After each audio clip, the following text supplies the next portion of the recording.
He didn't whisper it, didn't pull her aside, didn't offer even the basic dignity of a private conversation. Victor Blackwell stood at the head of that long mahogany table, looked at Evelyn Carter like she was a piece of furniture he'd grown tired of, and said the words loud enough for every single person in that boardroom to hear, "You're done. Clean out your office. Security will escort you out." The laughter started before she even reached the door. 15 years, gone in 40 seconds. If you've ever worked somewhere and given everything you had, only to be thrown away like you never mattered, this story is for you. Stay with us until the very end. Hit that like button and drop a comment with the city you're watching from. I want to see just how far this story travels. The morning of March 14th was the kind of morning that made Chicago look like it belonged on a postcard. The sky was that particular shade of pale blue that only showed up in early spring, thin and bright, the kind of light that made the glass towers downtown look almost warm. Evelyn Carter drove to work the same way she had for 15 years. The 7:12 a.m. exit off the Dan Ryan, past the coffee cart she sometimes stopped at when she had 4 minutes to spare, into the underground parking structure of Blackwell Capital Group's headquarters on South Wacker Drive. She parked in her usual spot, Level 2, Space 47. She'd never asked for a better spot. The executive spaces on Level 1 had always been Victor's idea of hierarchy, and Evelyn had long ago decided that particular battle wasn't worth fighting. She took the elevator up to the 31st floor with her travel mug in one hand and a folder of end-of-quarter operational summaries in the other. She had a 9 a.m. meeting with the risk compliance team, a call at 10:30 with their logistics partners in Atlanta, and she needed to finish reviewing the merger integration timeline before the all-hands at 2. The Meridian Technologies merger was 3 weeks out, 14 months of work. She had built the operational roadmap from scratch, cross-referenced it against 3 different risk models, and personally signed off on every integration checkpoint. It was not going to be a light day. She was halfway through her first cup of coffee when her assistant, Daniel, appeared in her doorway looking like he wasn't sure whether to come in or run. "Dan," she said, not looking up from the folder. "You have a face." "I always have a face?" he said. "You have a different face. What happened?" He hesitated. Victor moved the board meeting up. "It's in 20 minutes. He sent the calendar update at 7. She looked up then. "He moved the full executive board meeting, 20 minutes from now." "Yes. Without telling me last night. Without telling anyone last night." Daniel shifted his weight. "I only know because Simone from the board secretary's office texted me. Apparently the agenda's different too." Evelyn set down her coffee. "Different how?" He didn't answer right away, and that told her everything she needed to know about how different it was. "Okay," she said. She closed the folder. "Thank you, Dan." She spent the next 17 minutes finishing her coffee and checking, one more time, the system access protocols she had quietly spent the previous 6 weeks adjusting. Not obviously. Not in ways that would flag an audit, but she had known, somewhere in the back of her mind, that a day like this was coming. She had known it since December, when Victor's attorney had started appearing at office's meetings that didn't require an attorney. Since January, when Lauren Pierce, Victor's chief strategist and closest ally, had begun CCing herself on emails she had no operational reason to be on. Since February, when Evelyn had found a discrepancy in the transfer logs that she couldn't explain with any legitimate accounting framework, she had taken that discrepancy home and studied it for 2 weekends in a row. Then she had made some calls. The board meeting was in the 42nd floor conference room, floor-to-ceiling windows, leather chairs around a table that cost more than most people's cars. When Evelyn walked in at 8:57, 7 of the 9 board members were already seated. Victor stood at the far end of the table, coffee in hand, talking to Lauren Pierce in a low voice. He glanced over when Evelyn entered. He didn't greet her. She found her seat, second from the left, where she always sat, and set her folder down and waited. The last 2 board members arrived and settled in. Victor didn't call the meeting to order so much as he just started talking in that particular way of his that made very clear whose room this was. "Good morning," he said. "I'll keep this short. We're 3 weeks from the close of the Meridian acquisition. This is the most significant moment in Blackwell Capital's history, and I want to make sure we cross the finish line with the right people in the right seats." He paused. He looked around the table. His gaze moved past Evelyn without stopping. I've decided to make a structural change to our executive leadership. Effective immediately, the Chief Operations Officer position will be eliminated. The room went still. Not completely still. Somebody's chair shifted, somebody clicked a pen off. But there was a sudden quality to the air that was different from 2 seconds earlier. Evelyn didn't move. Evelyn, Victor said, looking at her now, has served this company for 15 years, and we thank her for that. The way he said it was the way you thanked a waiter for bringing water. Cursory. Automatic. Already done.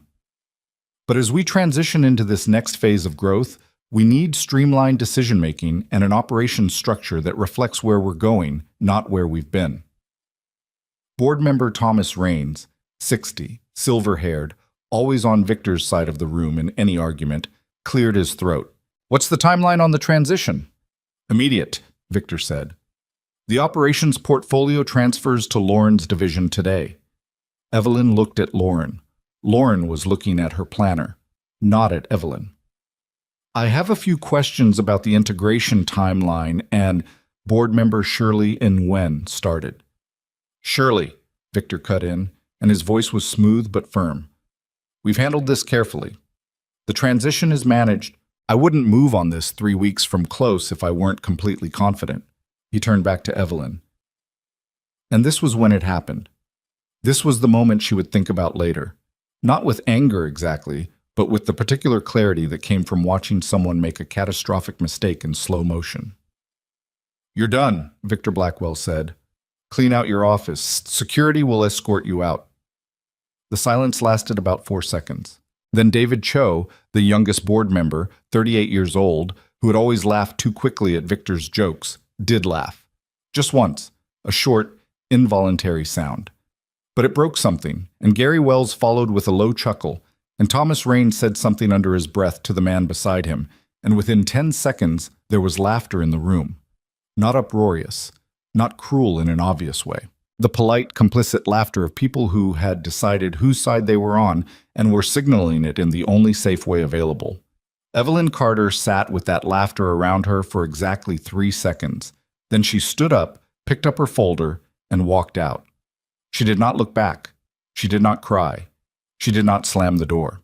She walked to her office, which was down the hall, and 2 turns to the left, and she stood inside it for a moment looking at it. The framed organizational chart she'd redesigned 4 years ago. The shelf of operational manuals she'd written herself. The photo of her and Dan at the company's 10th anniversary event, both of them laughing at something she couldn't even remember now. 15 years of choosing this building over sleep, over weekends, over any number of things she had decided could wait. She took the photo of Dan. She took a small blue ceramic mug her niece had painted for her. She took nothing else. The security guard's name was Philip. He'd been working the building for 6 years. He didn't make eye contact when he met her at her office door, and she didn't make it easy for him by pretending the situation was normal. "Hi, Philip," she said. "Miss Carter?" He was staring at the wall just past her shoulder. "I'll be quick," she said. "Take your time," he said, and she could tell he meant it. She was in the elevator 4 minutes later. She rode it down to level 2. She got in her car. She sat there for a moment with her hands on the steering wheel, the ceramic mug on the passenger seat, the folder open to the merger integration timeline she'd never get to finish. Then she picked up her phone and made a call. "It happened," she said when the line connected. A man's voice, steady, professional. "Are you out of the building?" "Parking garage." "Drive to the coffee shop on Randolph. I'll have someone there in 30 minutes. She put the car in reverse. She backed out of space 47 for the last time. She drove to the coffee shop on Randolph. Special Agent Marcus Webb of the FBI's Financial Crimes Unit had a face like someone had been trying to sand it down for years without quite finishing the job. He was 51, heavy-set, with reading glasses he kept losing and finding in his own jacket pockets. He sat across from Evelyn Carter in the corner booth of a coffee shop 6 blocks from the Blackwell Capitol building and watched her set a portable hard drive on the table between them. "I want to be very clear about something," Evelyn said. "I'm not doing this because I'm angry." Webb looked at the drive. "Okay. I'm doing this because in 3 weeks, a publicly traded company with 2,200 employees and 460 institutional investors is going to finalize a merger that will be built on a fraudulent balance sheet. And then a lot of people who had nothing to do with any of this are going to be in serious trouble. He looked up at her. How long have you been building this? Seriously? 4 months. But I noticed the first irregularity 14 months ago. She paused. I thought I was wrong. I went back and looked twice. Then I found the second one and the third one, and I stopped thinking I was wrong. The drive, he said. What's on it? Transaction logs from our internal accounting system going back 4 years. Communications between Victor and his external financial manager, a man named Gregor Holt, who has offices in the Cayman Islands and Zurich. Wire transfer records. Audit files that were altered. I have both the original versions and the altered versions. And 3 audio recordings. Webb didn't reach for the drive yet. You recorded him? In states where single-party consent is legal, she said. I knew what I was doing. I'm not naive. What are on the recordings? She folded her hands on the table. One is a conversation between Victor and Lauren Pierce in which they discuss how to reclassify assets before the Meridian audit. One is Victor instructing Gregor Holt to move funds in a way that would not survive scrutiny from any forensic accountant. And one is a conversation in which Victor says, explicitly, that if the audit finds the pension fund exposure, they'll blame the operations department. The coffee shop was not loud, but the sounds around them continued. Espresso machine, soft music, 2 women at the next table talking about somebody's birthday party. Evelyn sat inside those sounds and watched Marcus Webb reach across the table and pick up the hard drive. You've been sitting on this, he said. I've been verifying it, she said. There's a difference. I wasn't going to hand over something I wasn't certain about. He turned the drive over in his hands. You understand that once I take this, there's a process. It won't be quick. I know how federal investigations work, she said, but I'd encourage your team to look at the Meridian timeline. If this closes, unwinding it becomes significantly more complicated. He nodded slowly. He put the drive in his jacket pocket. I'll need you available, potentially for several weeks. I'm available, she said. I don't have anywhere to be. He almost smiled. Almost. Miss Carter, can I ask you something off the record? Sure. He fired you in front of the whole board. He did. And you just walked out. She looked at her coffee. I spent 15 years building something, and then I spent 4 months making sure he couldn't take it with him when it fell. So yes, I walked out. She looked up. There wasn't anything else I needed to do in that room. Webb sat back. Okay, he said. Okay. At 9:47 a.m., 12 minutes after Evelyn Carter drove out of the Blackwell Capital parking garage, the first transaction failure was logged. It appeared in the internal system as a routine flag, a timeout error on an outgoing wire transfer to one of their portfolio companies. The kind of thing that happened a few times a year. The kind of thing that got forwarded to IT and resolved in 20 minutes. Except that when IT attempted to resolve it, they discovered the authentication credentials for the wire transfer authorization system had expired. Not crashed. Expired. As in, the credentials had a renewal date built into the underlying protocol, and that renewal date had passed. The protocol required the Chief Operations Officer's digital signature to renew them. The Chief Operations Officer had just been fired.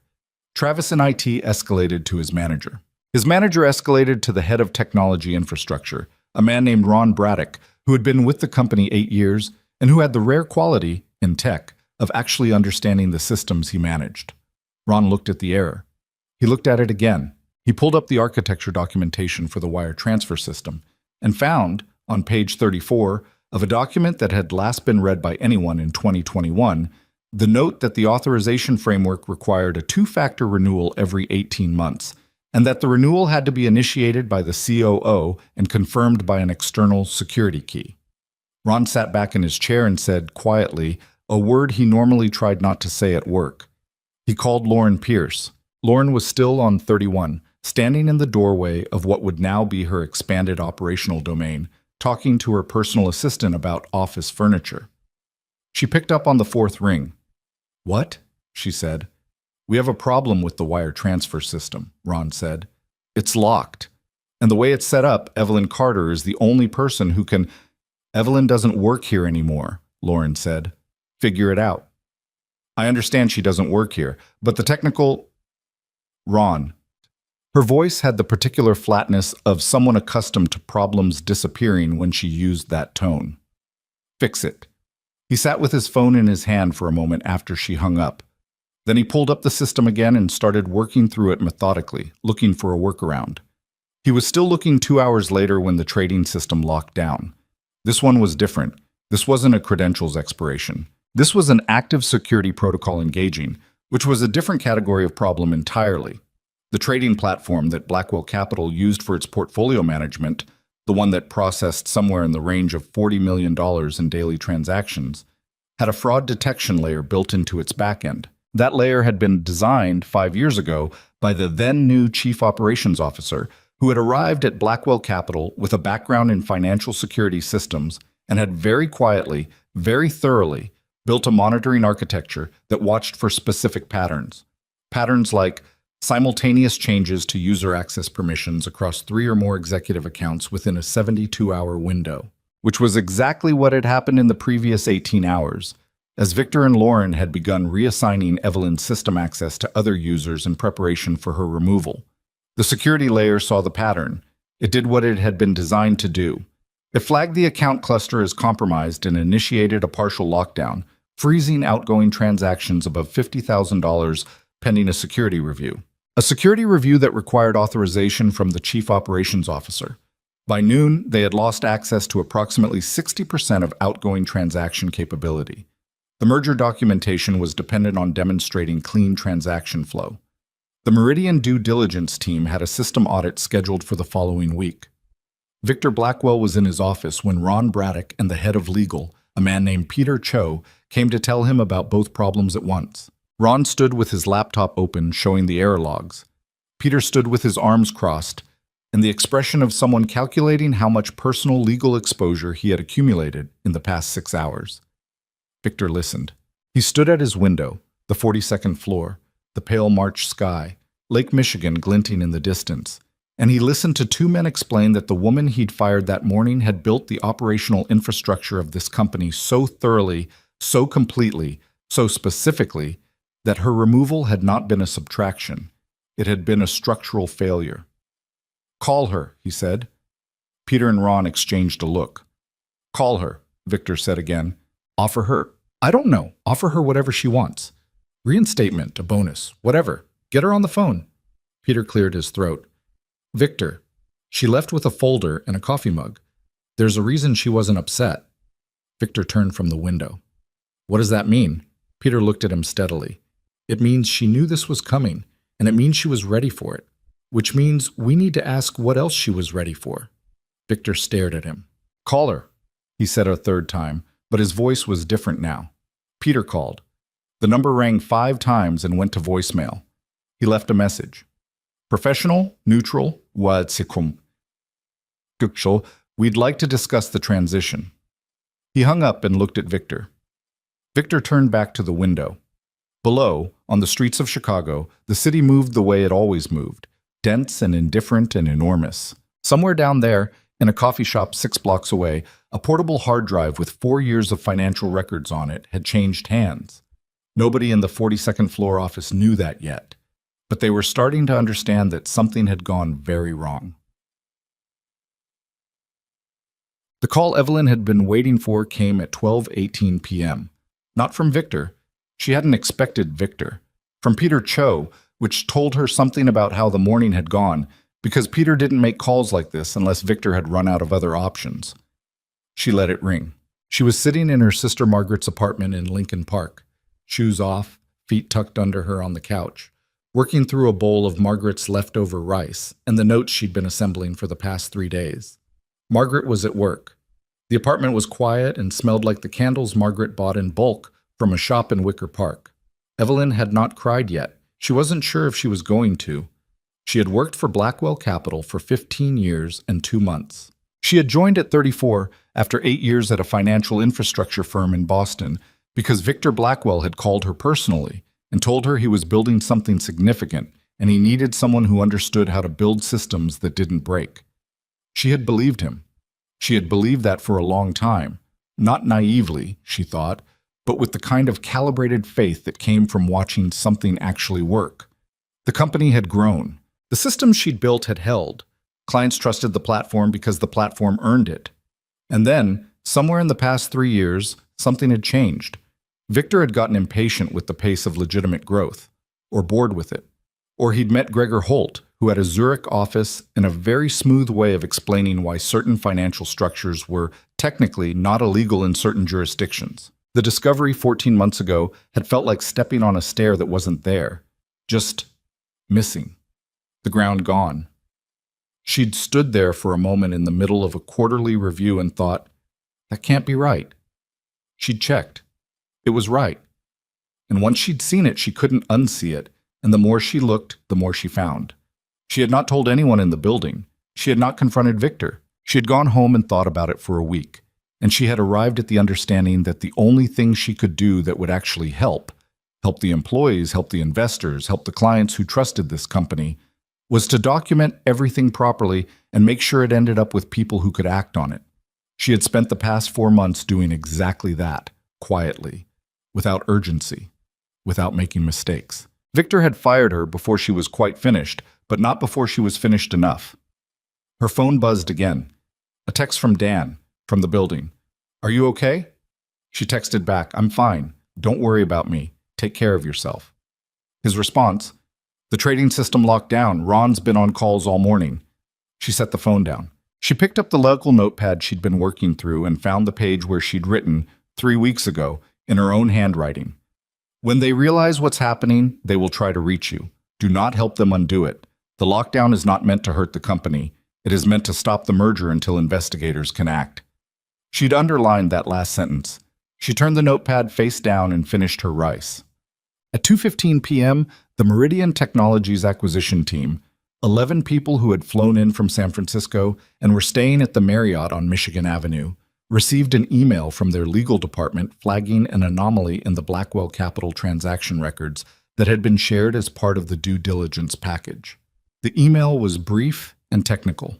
It said that one of their forensic accountants had noticed that the transaction logs submitted for review did not match the format of logs generated by the software platform Blackwell claimed to use, and could someone from Blackwell please clarify? The Meridian team's lead attorney, a woman named Caroline Rhodes, read the email on her laptop in a conference room in the Marriott, and thought about it for several minutes before she picked up the phone. She called her counterpart at Blackwell Capital's legal team. He didn't answer. She called the secondary contact, voicemail. She called the main reception line of Blackwell Capital and asked to be connected to the COO's office. The receptionist put her on hold for an unusual length of time. When she came back, she said, "I'm sorry, Ms. Rhodes. I'm not sure who to connect you with right now. Can I have someone call you back?" Caroline Rhodes ended the call. She looked at her laptop for another moment. Then she opened a new email and began typing. By 4 p.m., the Meridian acquisition team had sent formal notice to Blackwell Capital that they were pausing the due diligence process pending clarification on several documentation questions. By 5:30, that notice had been forwarded to 3 board members and to Peter Cho's desk. By 6, Peter Cho was in Victor Blackwell's office, and neither of them was sitting down. "She gave them something," Peter said. "She had to have. There's no way Meridian flags the logs on their own in 24 hours unless someone pointed them at it." "Who would she give it to?" Victor said. Peter looked at him. "Victor? Who do you think?" The silence in the office was the kind that pressed against your ears. "I need you to get ahead of this," Victor said. "Call our outside counsel, tonight. We need to know what our exposure is before morning." Peter didn't say what he was thinking, which was, "We're past getting ahead of this." He said, "I'll make some calls." And he left. Victor stood alone at the window. The lake was dark now, the sky gone to gray-purple and city light. He thought about Evelyn Carter walking out of the boardroom that morning with her folder and her coffee mug and her complete, unnerving composure. He'd taken it for defeat. He'd watched her go and felt the satisfaction of a man who had executed a difficult decision cleanly. He understood now that he had not been watching defeat. He'd been watching the door close behind someone who had already finished what she came to do. He picked up his phone. He called Gregor Holt. The call went to voicemail. He called again. Voicemail. He sent a text. The text delivered. It did not show as read. He set the phone on the windowsill. He stood there for a long time, looking out at the city, thinking about every decision he had made in the past 18 months, sorting through them the way you sorted through items in a burning building, trying to decide what could still be saved. The answer, though he was not ready to arrive at it yet, was very little. Downstairs, in the parking structure, the space marked 47 was empty. It would stay empty for a while. Gregor Holt's phone went dark at 6:47 p.m. Chicago time, which was 1:47 a.m. in Zurich, which meant either he was asleep or he wasn't answering on purpose. Victor Blackwell stared at the unanswered text on his screen and understood, in a way he hadn't allowed himself to understand all day, that Gregor's silence was not a coincidence. He had known Gregor for 4 years. They had met at a private equity conference in Geneva, introduced by a mutual contact who described Gregor as someone who understood how money actually moved. Gregor was 62, quiet-voiced, with the kind of careful manners that came from spending decades in rooms where careless men got destroyed. He wore the same brand of Swiss watch every time Victor saw him. He never raised his voice. He had a way of explaining complicated financial arrangements that made them sound almost clean. Victor had trusted him because Gregor never seemed afraid. And people who weren't afraid, in Victor's experience, usually had good reasons not to be. Standing at his office window with the city going dark below him, Victor tried to reach back through 4 years of decisions and find the exact moment when this had stopped being manageable. He couldn't locate it precisely. That was the problem with bad decisions made incrementally. They didn't feel like decisions at the time. They felt like adjustments, small corrections, ways of smoothing out what would have been a difficult quarter, a disappointing audit, a number that didn't match the story he wanted to tell. He called Gregor one more time. Voicemail, again. He put his phone in his pocket and called his driver. What? Peter Cho did not go home that night. He sat in his office on the 31st floor with the door closed and his outside counsel, a man named Robert Vale, on speakerphone, and they went through the documentation that Peter had access to, the documentation he knew about, and tried to construct a picture of what was actually there. It was not a reassuring exercise. Walk me through the pension fund exposure, Vale said. He was in his car somewhere, Peter could tell from the acoustics, probably driving back from something else he'd been pulled away from. Approximately $62 million over a period of about 30 months, Peter said, moved through a series of fund transfers that were, look, on paper, they were structured as consulting fee disbursements. To Holt's firm. To a holding company that Holt controls, yes. The issue is that the source of some of those funds was the employee pension reserve. Some, Vale said. Most, Peter corrected. He hated saying it out loud. Most of those funds. The line was quiet for a moment. Outside Peter's window, the city hummed. Somewhere on this floor, someone's computer was still running. He could hear the faint white noise of it. Peter, Vale said, I need you to understand something. If there is an active investigation, and if Carter handed over documentation, primary source documentation, then the question we need to be asking is not how to make this go away. The question is how you, personally, navigate your own exposure. Peter had been waiting for this sentence all day. He'd been dreading it and expecting it in equal measure. I wasn't involved in the transfers, he said. Were you aware of them? He looked at his desk. I had reason to believe the consulting disbursements were irregular. When did you first have that reason? He thought about the answer honestly, which was unusual for him at this stage of any given crisis. Usually by this point he was already selecting the version of events that served him best. Tonight he was tired enough to think clearly. About 11 months ago, he said.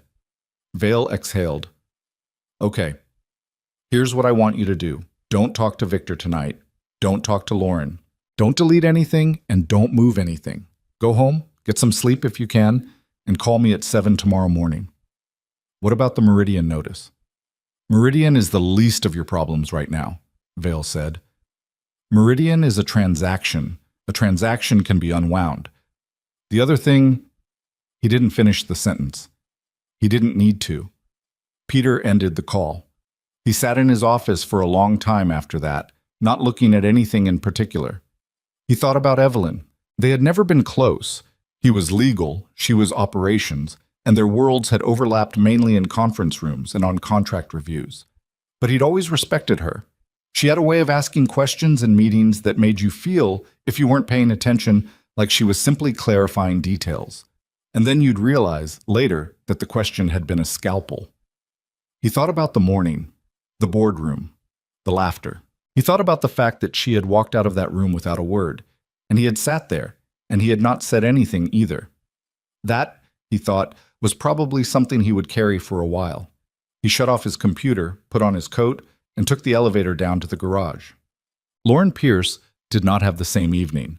Lauren went home to her apartment in River North, poured herself a glass of wine, and spent 4 hours on the phone, with Victor's assistant trying to reach Victor, with the operations team trying to understand the scale of the system failure, with her own assistant fielding a cascade of calls from people who couldn't reach anyone above them. She kept the television on in the background with the sound off, the way she always did when she was working, the blue light of it moving across the walls of her living room. At 9 o'clock, she finally reached Victor. "Where are you?" she said. "Home."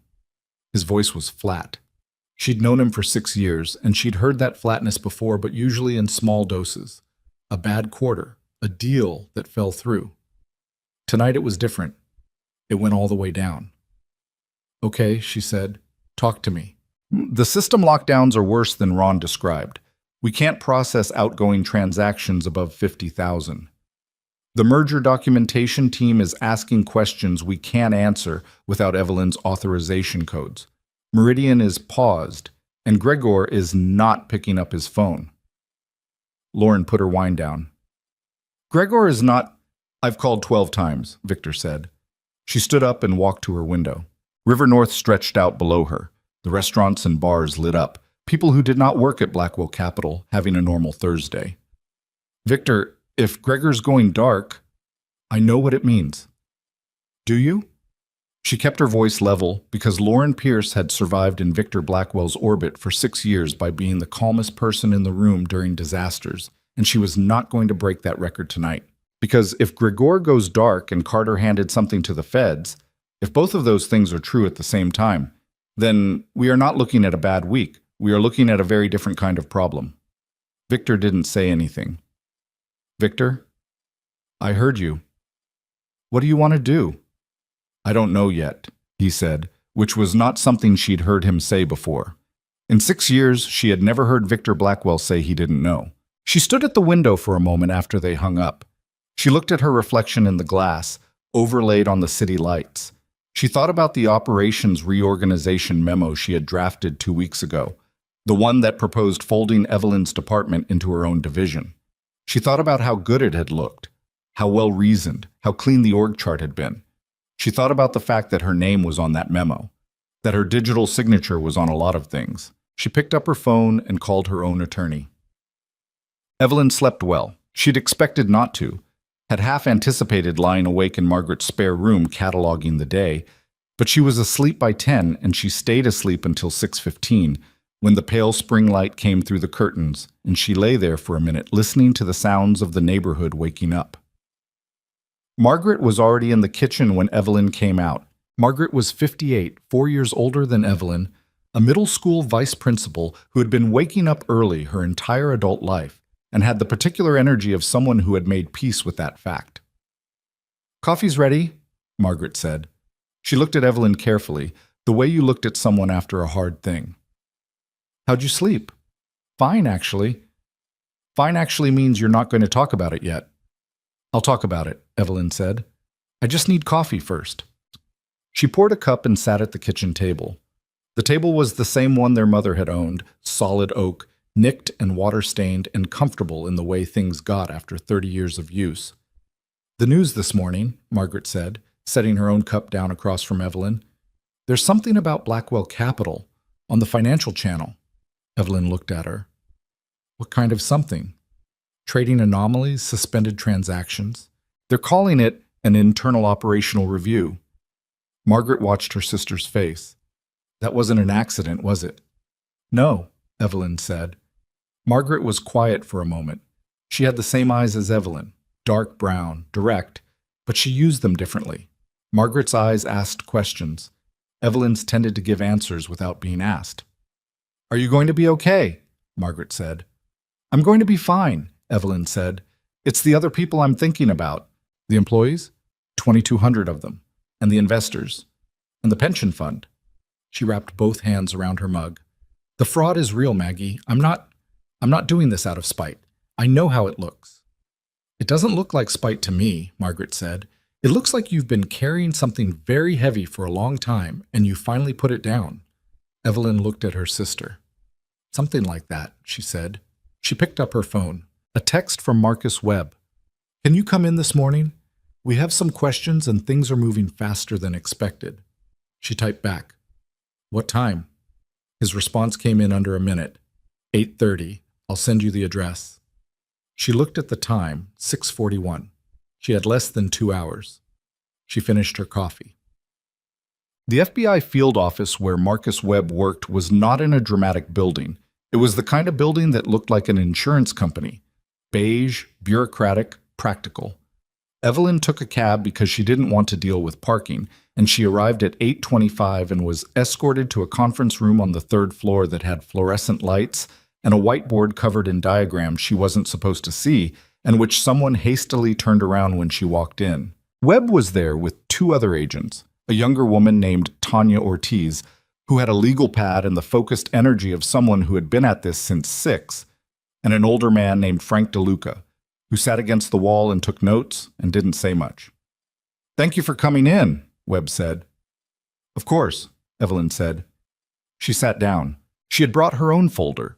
The physical copies of the documentation she'd given Webb on the drive, plus a set of handwritten notes that had been living in her home office for the past 3 months.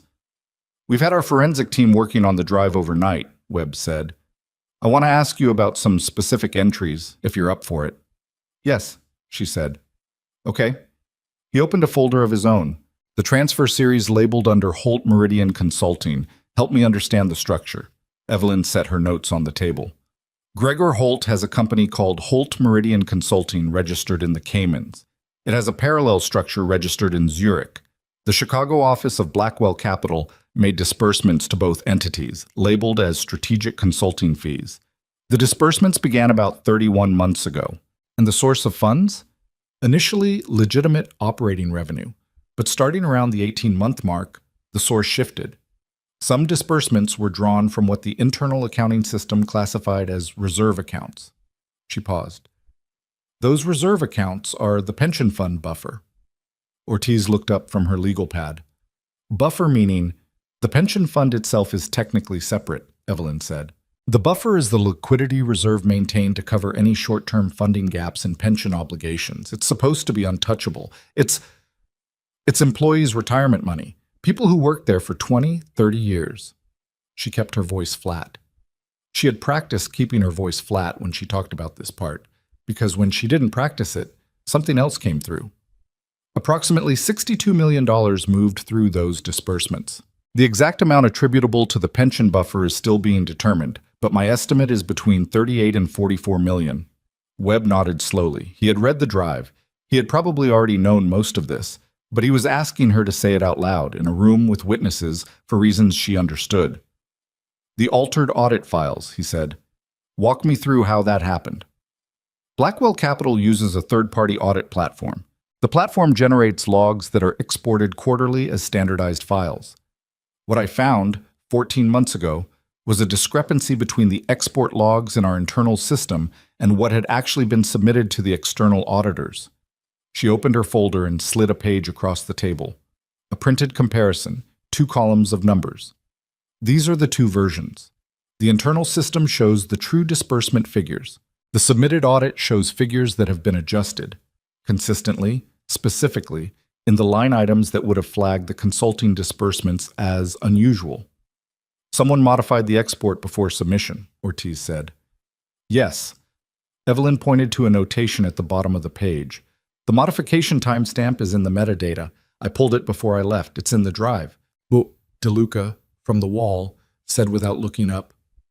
Who had access to modify the export? 3 people, Evelyn said. The CFO, the head of financial operations, and Victor Blackwell. The room was quiet for a moment. The recordings, Webb said. Have you listened to them recently? I reviewed them last week, she said. to make sure the audio was clean. In the second recording, the one with Holt, there's a section where Blackwell refers to what he calls the safety valve. Do you know what that refers to? Evelyn had listened to that recording 17 times. She knew every pause, every word.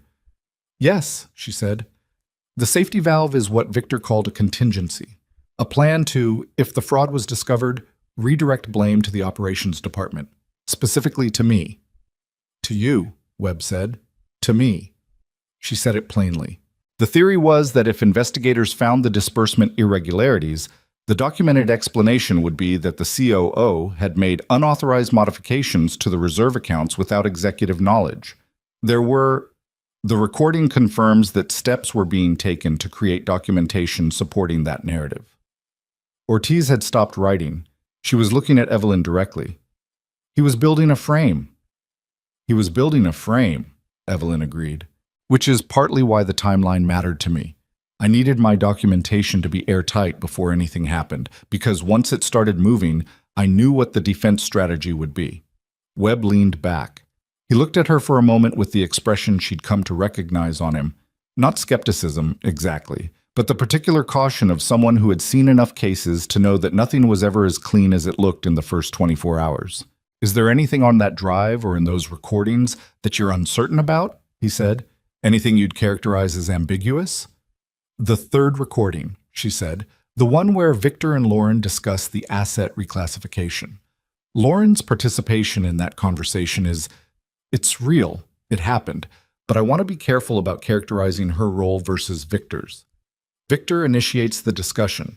Lauren asks clarifying questions. Whether she fully understood the legal implications of what they were discussing, I honestly don't know. Webb looked at her. That's a careful distinction to make on her behalf. I'm not making it on her behalf, Evelyn said. I'm making it because it's true. And because if you go into this with facts and you can support every single one of them, you don't lose anything. But if you overstate and somebody finds the seam in it, she didn't finish. You lose everything, he said. You lose everything, she said. He nodded. He closed his folder. We're going to need you available for the next several weeks, potentially as a witness. I can't give you a timeline yet on how this develops. I understand. You may want to retain your own attorney. I already have one, she said. He almost smiled again. He was doing that thing he'd done the previous day, starting to smile and catching it just before it arrived. Is there anything else you think we should know right now? She thought about it honestly. One thing, she said. Gregor Holt. He hasn't been picking up his phone since yesterday evening. Webb looked at her. How do you know that? Because I know Victor called him, she said. And I know Gregor well enough to know that if he's not answering Victor, it means he's already made a decision about how he's going to handle this. And that decision is probably not the one that helps Victor. You think Holt will cooperate? I think Gregor Holt is 62 years old and has a very nice life in Switzerland and a company in the Caymans that doesn't exist anymore the moment federal agencies start pulling its registration, Evelyn said. I think he'll make the calculation that cooperation costs him less than the alternative. She paused. But that's a guess. You should find him before Victor does. Webb was already writing something on a notepad.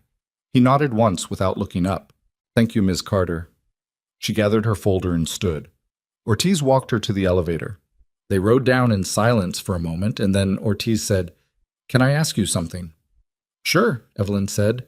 The security protocols you built into the trading system, the lockdown that triggered yesterday, did you design those specifically so that, did you know they would activate if someone tried to reassign your access? Evelyn looked at the elevator numbers. 7, 6, 5. I designed those protocols 5 years ago to protect the company against exactly the pattern of internal account manipulation that constitutes financial fraud, she said. The fact that the pattern was triggered by actions taken immediately after my termination. She considered how to finish this. That's an outcome of the design functioning as intended. Ortiz looked at her sideways. She had a small, careful smile. Right, she said. Functioning as intended. The elevator opened. Evelyn walked out into the lobby. By Friday morning, 30 hours after Evelyn had walked out of the boardroom, the situation at Blackwell Capital had the particular quality of a building that had lost its structural supports. Everything was still standing, technically. But the way it held itself had changed. The Meridian acquisition team had, per Caroline Rhodes' instruction, sent a second formal notice. This one was less diplomatic than the first. It used phrases like material discrepancies and due diligence obligations and potential breach of representations. Victor's outside counsel had been on the phone with Meridian's legal team for most of Thursday night and had not, by Friday morning, produced anything reassuring. The transaction system was still partially locked. Ron Braddock had been working on it with a team of outside IT contractors since Wednesday evening, and what he had determined was that the security architecture Evelyn had built into the back end was not something you bypassed. It was something you either had the keys to or you didn't. The keys lived on a security token registered to the COO position and on a backup key held by a third-party escrow firm that Evelyn had set up 5 years ago. The escrow firm had been notified of Evelyn's termination by Ron's team, and the escrow firm had, very politely, explained that they required a 30-day notification period before releasing the backup key to a new designee. 30 days was 3 weeks past the Meridian close date. Victor knew all of this by 7 a.m. Friday. He sat in his kitchen, the house in Lincoln Park. The kitchen his ex-wife had designed and he had kept in the divorce because he liked the view. And he drank his coffee and he read the summaries his assistant had compiled, and he thought about options. His attorney, a man named Wallace Chen, was expected at 9. Wallace was the expensive kind of attorney, which usually meant the effective kind. Victor had hired him 3 years ago for a different matter that had quietly resolved itself, and he had paid Wallace's retainer every quarter since because you never knew. He was beginning to understand what you never knew meant. His phone showed 37 unread messages. He scrolled through them without opening most. One was from Thomas Raines, the board member. The message said, "Calling you at 9. Important." Victor noted that Thomas, who had laughed in the boardroom on Wednesday morning, who had been the most reliable of Victor's board allies for 6 years, had not called himself available. He had announced he was calling. That distinction mattered. The loyalty calculations were beginning to shift. Victor had been in business long enough to recognize this stage. The moment when the people who had been most enthusiastically on your side started calculating whether enthusiasm was still the right posture. He had watched it happen to other men. He had sometimes been one of the people doing the calculating. He put his phone face down on the counter. He thought about Evelyn Carter. He had hired her because she was the best person for the job, which was something he had always been willing to say about himself, that he hired the best people. He had let her build the systems she needed to build, and he had not interfered because the systems worked and the company grew and the results were there. What he had not fully reckoned with in 15 years of watching her work was that she was not just building systems for the company. She was building them according to a specific set of principles. She believed, actually and genuinely believed, in the thing she was building. And systems built by people who genuinely believe in what they're building tend to be more durable, more thorough, and more consequential than systems built by people who are merely following instructions. He had known that she was good at her job. He had not known, had not thought, had not bothered to consider how completely the company was built around her understanding of it. He had mistaken the fact that she didn't demand things, didn't fight for credit, didn't perform her importance for an indication that her importance was smaller than it was. That mistake, he could see now, had been catastrophic. His phone buzzed. A text from Lauren. "Victor, I need you to call me. It's urgent." He picked up the phone. He put it back down. He poured more coffee. Wallace Chen arrived at 9:03 with a briefcase and the particular demeanor of someone who was about to charge a very large hourly rate to explain a very large problem.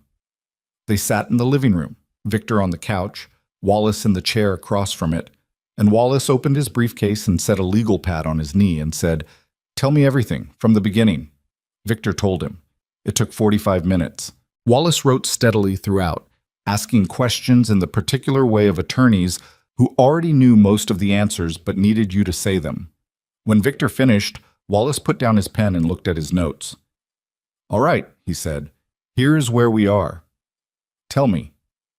You have federal exposure on 4 potential counts: wire fraud, securities fraud, pension fund misappropriation, and obstruction. The obstruction comes from the altered audit files, which the government will characterize as deliberate interference with a regulatory process." Wallace said this the way you'd read a weather report. Accurate, clear, not particularly emotional. The question I need answered is how much of the documentation Carter provided is primary source versus reconstructed.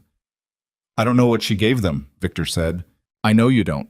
But from what you've told me, she was in a position to access primary source documents, original transfer records, original audit files, original communications. Is that accurate? Yes. Then we operate under the assumption that the documentation is solid. Wallace picked up his pen again. In that case, the negotiating posture shifts considerably. We are not in a position of denying the conduct. We are in a position of managing consequences. Victor looked at him. What does that mean practically? It means that the path that produces the best outcome for you personally is not the path of resistance, Wallace said. It's the path of cooperation, which is a conversation we should have very carefully in the next 48 to 72 hours, before the government's timeline overtakes ours. Victor was quiet for a long moment. Outside, the Friday morning traffic on the street was its usual moderate chaos. A neighbor's dog barked twice and went silent. Lauren, he said, she's going to have her own attorney and her own calculation to make, Wallace said, cutting that sentence off. You should not speak to Lauren about the substance of any of this. Not today. Not until I tell you otherwise. Victor nodded. And Holt? Wallace said, still not answering. Wallace wrote something down. He underlined it. I'll make some inquiries about Holt's current situation. If he's already in contact with federal investigators, he didn't finish the sentence. He didn't need to. One more thing. The board. You will receive calls from board members today. Do not discuss the legal situation with any of them. Thank them. Tell them you're consulting counsel. End the call. Can you do that? Yes, Victor said. He sounded tired. He was tired. The sleep he'd gotten last night had been shallow and full of dreams about things he couldn't quite remember on waking, only the feeling of them. The sensation of standing in a very large space where all the exits were closing. Wallace stood up and put his legal pad back in his briefcase. I'll be in touch by noon, he said. In the meantime, do nothing. He let himself out. Victor sat in the living room in the Friday morning quiet and thought about the last time he had felt genuinely uncertain about how something would end. He couldn't remember a time. That was the truth of it. He had always been the person who knew how things would end because he had always been the person deciding. Even when things went badly, he had been the one shaping the badness, directing it away from himself and toward whatever or whoever was easiest to redirect it toward. He was not directing anything now. Everything was moving on its own, according to rules he hadn't written, toward a conclusion he couldn't see clearly. He picked up his phone. He opened the text thread with Evelyn Carter. There were exactly 4 messages in it, all from the past 18 months, all logistical. He didn't type anything. He looked at her name on the screen. Then he put the phone back down. In a beige building 6 blocks south of the federal courthouse, Marcus Webb was on his 2nd cup of coffee and his 4th phone call of the morning, coordinating with the U.S. Attorney's Office about a search warrant application for Blackwell Capital's servers. The application would be filed before the end of the day. The warrant, Webb estimated, would be executed within 72 hours.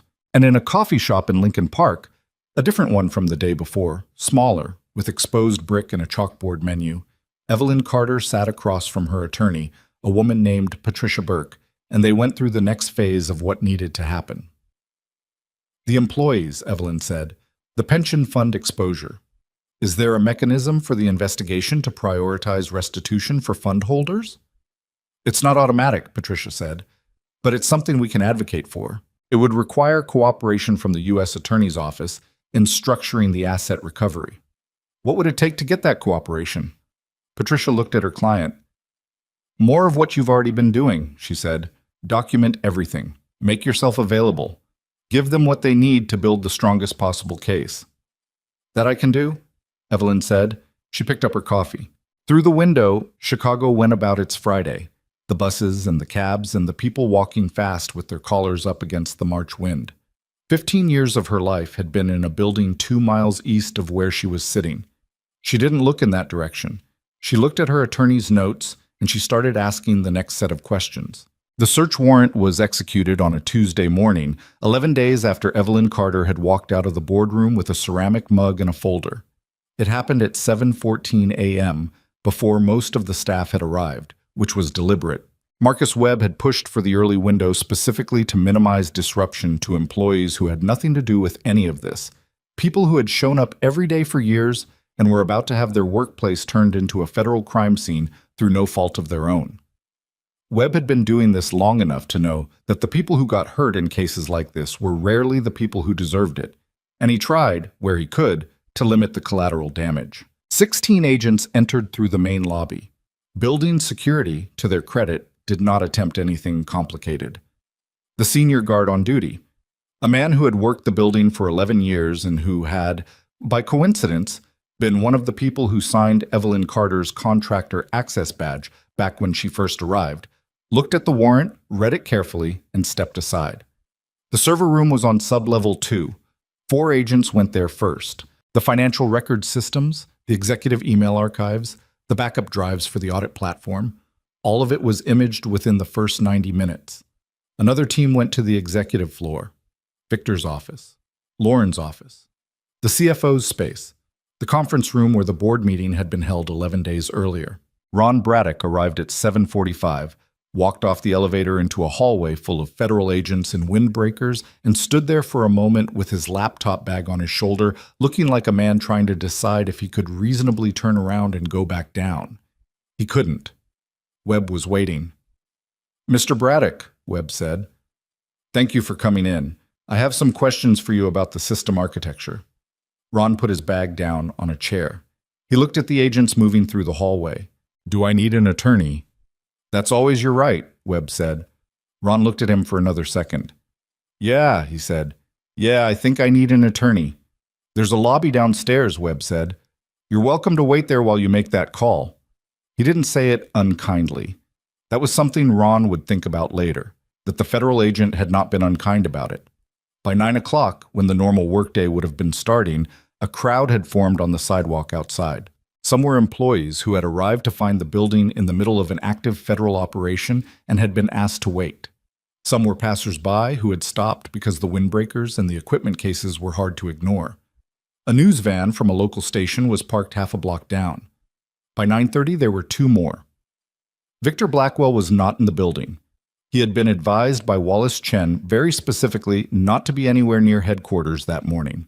He was at his house in Lincoln Park, in the same living room where he'd sat with Wallace 4 days earlier, watching the coverage on a television he normally only used for sports. The reporter outside his building, outside his company, was saying words like federal investigation and financial irregularities and sources close to the matter. The chyron at the bottom of the screen said, "Blackwell Capital Group under federal scrutiny, major merger in doubt." Victor watched the footage of his building, with agents moving in and out of it, and he felt something he wasn't entirely prepared to name. Not fear exactly, though fear was part of it. Something more like the sensation of watching a thing you built with your own hands being taken apart by strangers who didn't know or care what it had cost you to put it together. He picked up his phone. He had 17 new messages. He put it back down. Wallace had been clear. Don't speak to anyone without counsel present. Don't comment to media. Don't reach out to board members, to Lauren, to anyone connected to the business. Sit and wait, and let the lawyers manage what could be managed. Victor Blackwell had not sat and waited for anything in 30 years of business. He was not built for it. He had built himself specifically and deliberately into someone who acted, who moved first, who decided, who shaped the situation rather than being shaped by it. He was being shaped now, and he had no idea how to be still inside it. Lauren Pierce found out about the raid from Twitter. She had slept badly for the 4th night in a row and was on her couch with coffee at 7:20 when her phone lit up with a notification. Someone she followed in financial media had posted a single sentence: "Federal agents at Blackwell Capital on South Wacker, developing." She put her coffee down and opened her laptop. By the time she got her attorney on the phone, it was 7:38. Her attorney, a woman named Susan Hart, who specialized in white-collar defense, and who Lauren had retained 3 days ago after the conversation with Peter Cho that had left her sleepless, was already aware. "Don't go to the office," Susan said immediately. "I wasn't planning to." "Don't contact Victor. Don't contact anyone on the executive team. Don't post anything. Don't comment to anyone. Don't respond to emails from reporters." A pause. Are you at home? Yes? Stay there. I'll call you at 10. Lauren closed her laptop. She looked around her apartment, the clean lines of it, the furniture she'd chosen carefully, the way everything was arranged to project a particular kind of competent, curated life. She had worked for this apartment. She had worked for every piece of it. And she had worked for the career that paid for it, the title, the influence, the particular weight that came with being the person Victor Blackwell trusted most in a room. She thought about the memo, the reorganization memo with her name on it. She thought about the meetings where she had sat while Victor discussed things she hadn't entirely understood and had told herself she didn't need to understand. She thought about the recording Evelyn had made, the one Evelyn had mentioned to Webb, the one that captured Lauren asking clarifying questions while Victor laid out a plan to reclassify assets. She had asked those questions because she genuinely didn't understand what he was proposing. That was the truth. But she understood, sitting in her apartment with the news on her laptop and her attorney's number still on her screen, that the truth of her intentions was not necessarily the same thing as how those questions would sound on tape in a courtroom. She picked up her coffee. It had gone cold. She drank it anyway. But Peter Cho called Robert Vale at 7:51 and said, "It's happening." "I know," Vale said. "I've been watching. Don't go in." "I wasn't going to," Peter said. "Are you okay?" Peter was sitting at his kitchen table in his house in Oak Park, in his pajamas, with the news on the tablet his daughter had left at his place last weekend. His daughter was 26 and lived in Denver, and he hadn't called her yet. He wasn't sure what he would say. "Hey, there's some stuff going on at work," something like that. "I'm all right," he said. "Peter, in terms of your specific situation, I want to revisit what we discussed about cooperation." Peter had known this was coming. He'd known since the conversation earlier in the week. "Okay," he said. "The government is going to want to understand what the executive team knew and when they knew it. Your position, you're the head of legal. Your involvement in reviewing contracts, approving disbursement frameworks, signing off on certain filings, that creates a complicated picture, even if your actual knowledge of the fraud was limited." "It was limited," Peter said. "I knew something was irregular. I didn't know the scope." "I believe you," Vale said, "and a cooperating witness who can provide testimony about the internal decision-making environment, about the culture at the executive level, about what was known and what was deliberately kept opaque. That witness has significant value to the prosecution, and that value tends to translate into a more favorable outcome." Peter was quiet for a moment. He watched an aerial shot of his building on the tablet screen. The camera was from a helicopter or a drone, the angle looking down at the south end of South Walker, the building that had been his professional home for 8 years looking smaller than it ever looked from inside. "What would cooperation look like?" he said. "Proffer session first. You and I sit down with the U.S. Attorney's team, you describe what you knew and how you knew it, and we assess from there." Vale paused. "You would be truthful, completely. No spin, no selective memory, just what actually happened." Peter thought about the moment, 11 months ago, when he had looked at the disbursement summary on his screen and understood that what he was looking at was not something he could explain with any clean accounting logic. He thought about the decision he had made in that moment, not to ask questions, not to push, to put the document aside and tell himself it was probably something he didn't fully understand, and that was someone else's responsibility. That decision had been a choice. He hadn't named it as a choice at the time, but it had been one. "Set up the proffer," he said. By noon on Tuesday, the story had moved from local Chicago news to national coverage. The Wall Street Journal had a piece online with the headline, "Blackwell Capital Raid Throws Meridian Merger into Crisis." CNBC had 2 analysts on a segment discussing the transaction anomalies and what they might indicate. A financial blogger who covered fraud cases had already published a timeline of the Blackwell Capital irregularities, drawing on publicly available information that was accurate enough to make Victor's attorney wince when he read it. At 12:30, the Meridian Technologies Board of Directors voted formally to terminate the acquisition agreement. Caroline Rhodes, their lead attorney, issued a 1-paragraph statement that said, with considerable legal precision, nothing specific while communicating everything necessary. Victor's phone showed, at the moment he read about Meridian's decision, 62 unread messages. He had answered none of them. He called Wallace Chen. "It's done," he said when Wallace picked up. Meridian walked.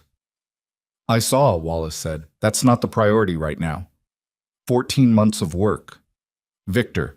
Wallace's voice was patient but firm, the voice of someone who had managed a lot of clients through a lot of crises and had learned that emotion, in these moments, was a luxury that cost more than it was worth. The merger is the least of it.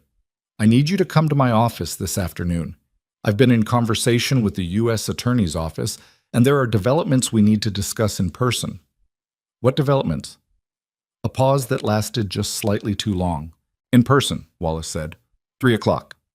Victor drove to Wallace's office in River North, past the streets he'd driven for 30 years, past the buildings he knew by name and history, past the restaurant where he'd signed 3 deals over dinner in the past decade. The city looked the same. It always looked the same when everything else was different. Wallace's office was on the 28th floor with windows that faced north toward Lincoln Park. Wallace met him at the door himself rather than having his assistant do it, which told Victor something, and led him to the private conference room rather than his office, which told him something else. Sit down, Wallace said. Victor sat.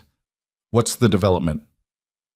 Gregor Holt made contact with federal investigators in Zurich through Swiss legal channels. He entered into a cooperation agreement with the U.S. Department of Justice late yesterday evening. Victor heard the words. He processed them individually and in sequence, and he understood each one, and then he sat with the sentence as a complete thing for a moment. Gregor is cooperating, he said. Yes. Since when? The contact was initiated Thursday. He's been in discussions for 5 days. Victor thought about the unanswered calls. The 12 calls to a phone that had been answered by voicemail for 5 days while Gregor was, in Zurich, talking to federal investigators. What is he giving them? Everything we'd expect him to give them. Financial records from his end of the transactions. Communications. His own account of the relationship and the arrangement. Wallace folded his hands on the table. Victor. The picture this builds combined with what Carter provided. It is not a picture that leaves a lot of room. The air conditioning in the conference room was set slightly too cold. Victor noticed that now, for no particular reason. What are my options? He said. Wallace looked at him. Honestly, right now the best option is a proactive approach. Before the indictment, not after. A cooperation agreement offered from our side carries more weight than one negotiated after you're charged. Cooperation, Victor said. The word felt strange in his mouth. It implied yielding, and he had spent 30 years specifically not yielding. It's not an admission of guilt in the negotiation phase, Wallace said. It's an exchange. You provide testimony and access. They consider the extent of your cooperation when determining what they recommend to the court. And if I don't cooperate? Wallace was quiet for a moment. He was not a man who showed much on his face, but something moved through his expression now. Not pity, exactly, but something adjacent to it. Then we defend the case fully, which I am prepared to do. But you need to understand what fully defending this case looks like, given the evidence they have from Carter and from Holt. The recordings, the primary source financial documentation, an insider witness who built the company's infrastructure and knows where every account entry came from, and now a cooperating co-conspirator from the external side. He paused. I will fight for you. That's my job. But I won't mislead you about the probability distribution. Victor looked at the table. It was mahogany, similar to the table in his own boardroom. He thought about that boardroom. He thought about the morning that now felt both recent and very distant, standing at the head of that table, looking at Evelyn Carter and saying the words that had seemed, at the time, like the clean exercise of executive authority. You're done. He had meant it to be decisive. He had meant it to be a closing, the end of something that had run its course, the removal of a piece that no longer fit the direction he wanted to go. He had not thought, standing there with the morning light on that long table and the board arranged around it, that what he was actually doing was pulling the last load-bearing wall out of his own building. Give me until tomorrow morning, he said. Of course, Wallace said, but not longer than that. The trial was set for the following spring, 14 months after the raid. Federal cases moved at their own pace, unhurried and procedural, and those 14 months were a different kind of time from any Victor had experienced. His bail conditions restricted his travel. His assets were frozen in the categories related to the fraud, which was most of them. He lived in the Lincoln Park house, which he owned outright, and he drove his own car, and he went twice a week to a lawyer's office to prepare for a proceeding that was going to take everything. He did not cooperate in the end. Wallace had argued for it. Victor had sat with it for a week and decided he couldn't. It was not a rational decision, and he knew it wasn't rational. But there was something in him that could not find the position, could not locate the self that would sit across from prosecutors and confirm in detail everything he had done. He told himself it was about protecting his options. Wallace knew it wasn't. Lauren Pierce, through Susan Hart, entered into a limited cooperation agreement in the second month. She provided testimony about the internal culture and communication environment and what she knew and when. Her cooperation was genuine, and her culpability, when fully examined, was real but limited. She had participated in conversations without fully understanding their legal implications, and she had made the choice not to ask questions she probably should have asked. The agreement she reached reflected that. Peter Cho, through Robert Vale, cooperated fully. His testimony about the internal decision-making at Blackwell Capital, the culture of information control, the way executive decisions were structured to leave as few written trails as possible, the specific moment when Peter himself had understood that something was wrong and chosen silence, became one of the prosecution's clearest windows into how the fraud had operated on a day-to-day basis. Gregor Holt, from Zurich, provided financial records and testimony that the prosecution's forensic accounting team described as the single most complete picture of the external movement of funds they had seen in a case of this type. None of it had been possible without the foundation Evelyn had built. The recordings, the documentation, the internal records she'd preserved while they were still intact, those were the spine of everything that came after. Every other piece of evidence the prosecution developed was, in some way, a branch growing from that spine. The trial itself lasted 11 weeks. Courtroom 14B of the federal courthouse on South Dearborn was not particularly large or dramatic. A working room, functional and formal, with the particular atmosphere of a place where serious things happened at a methodical pace. Evelyn testified on the 8th day.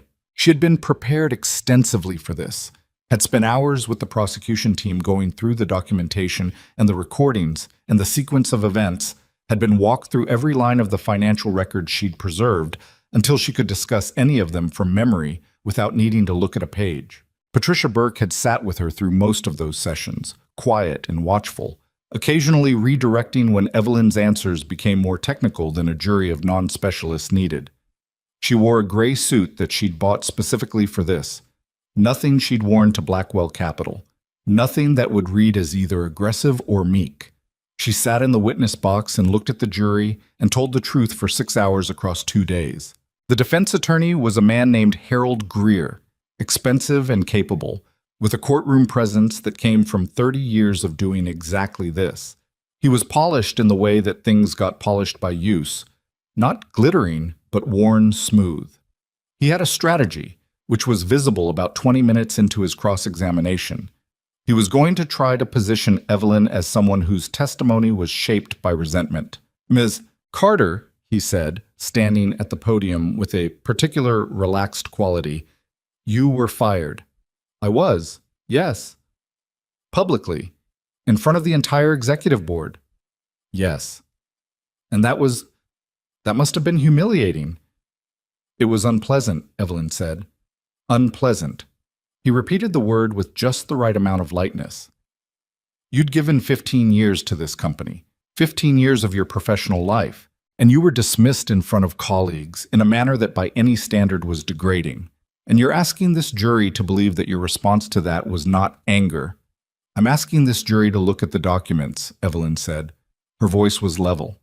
"The documents I collected over 14 months, beginning a year before I was fired.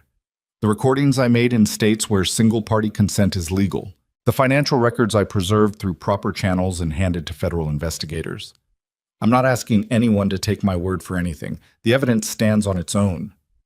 Greer paused. He had been cross-examining witnesses for 30 years, and he could read a jury, and what he read right now was not ideal for his client. He tried a different angle.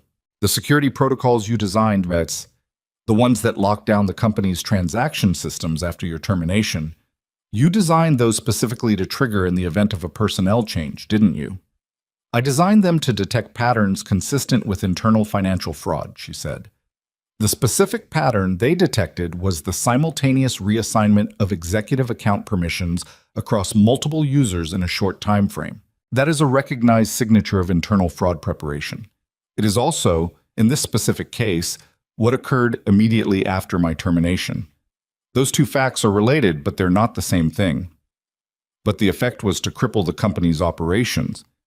The effect was to stop the company from completing a fraudulent merger, Evelyn said, using a fraudulent balance sheet which would have harmed thousands of innocent investors and employees who had nothing to do with any of this. She paused. That was the intended effect of the system functioning correctly. Greer looked at her for a moment. Then he said, "No further questions," and sat down.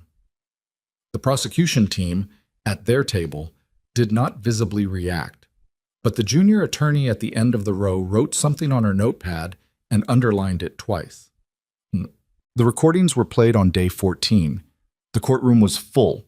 It had been full most days, but on the day the recordings were introduced, the overflow room outside was also running a feed.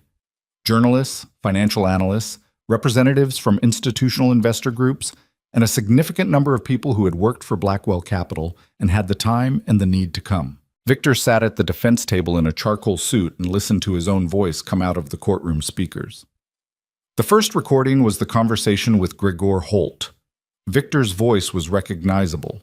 The particular cadence of it, the way he moved through a business discussion, brisk and confident, and moving always toward a decision. He heard himself say, in a conference call from 13 months ago, the instructions about moving funds through the holding company structure. He heard Gregor's responses. Careful, technically precise.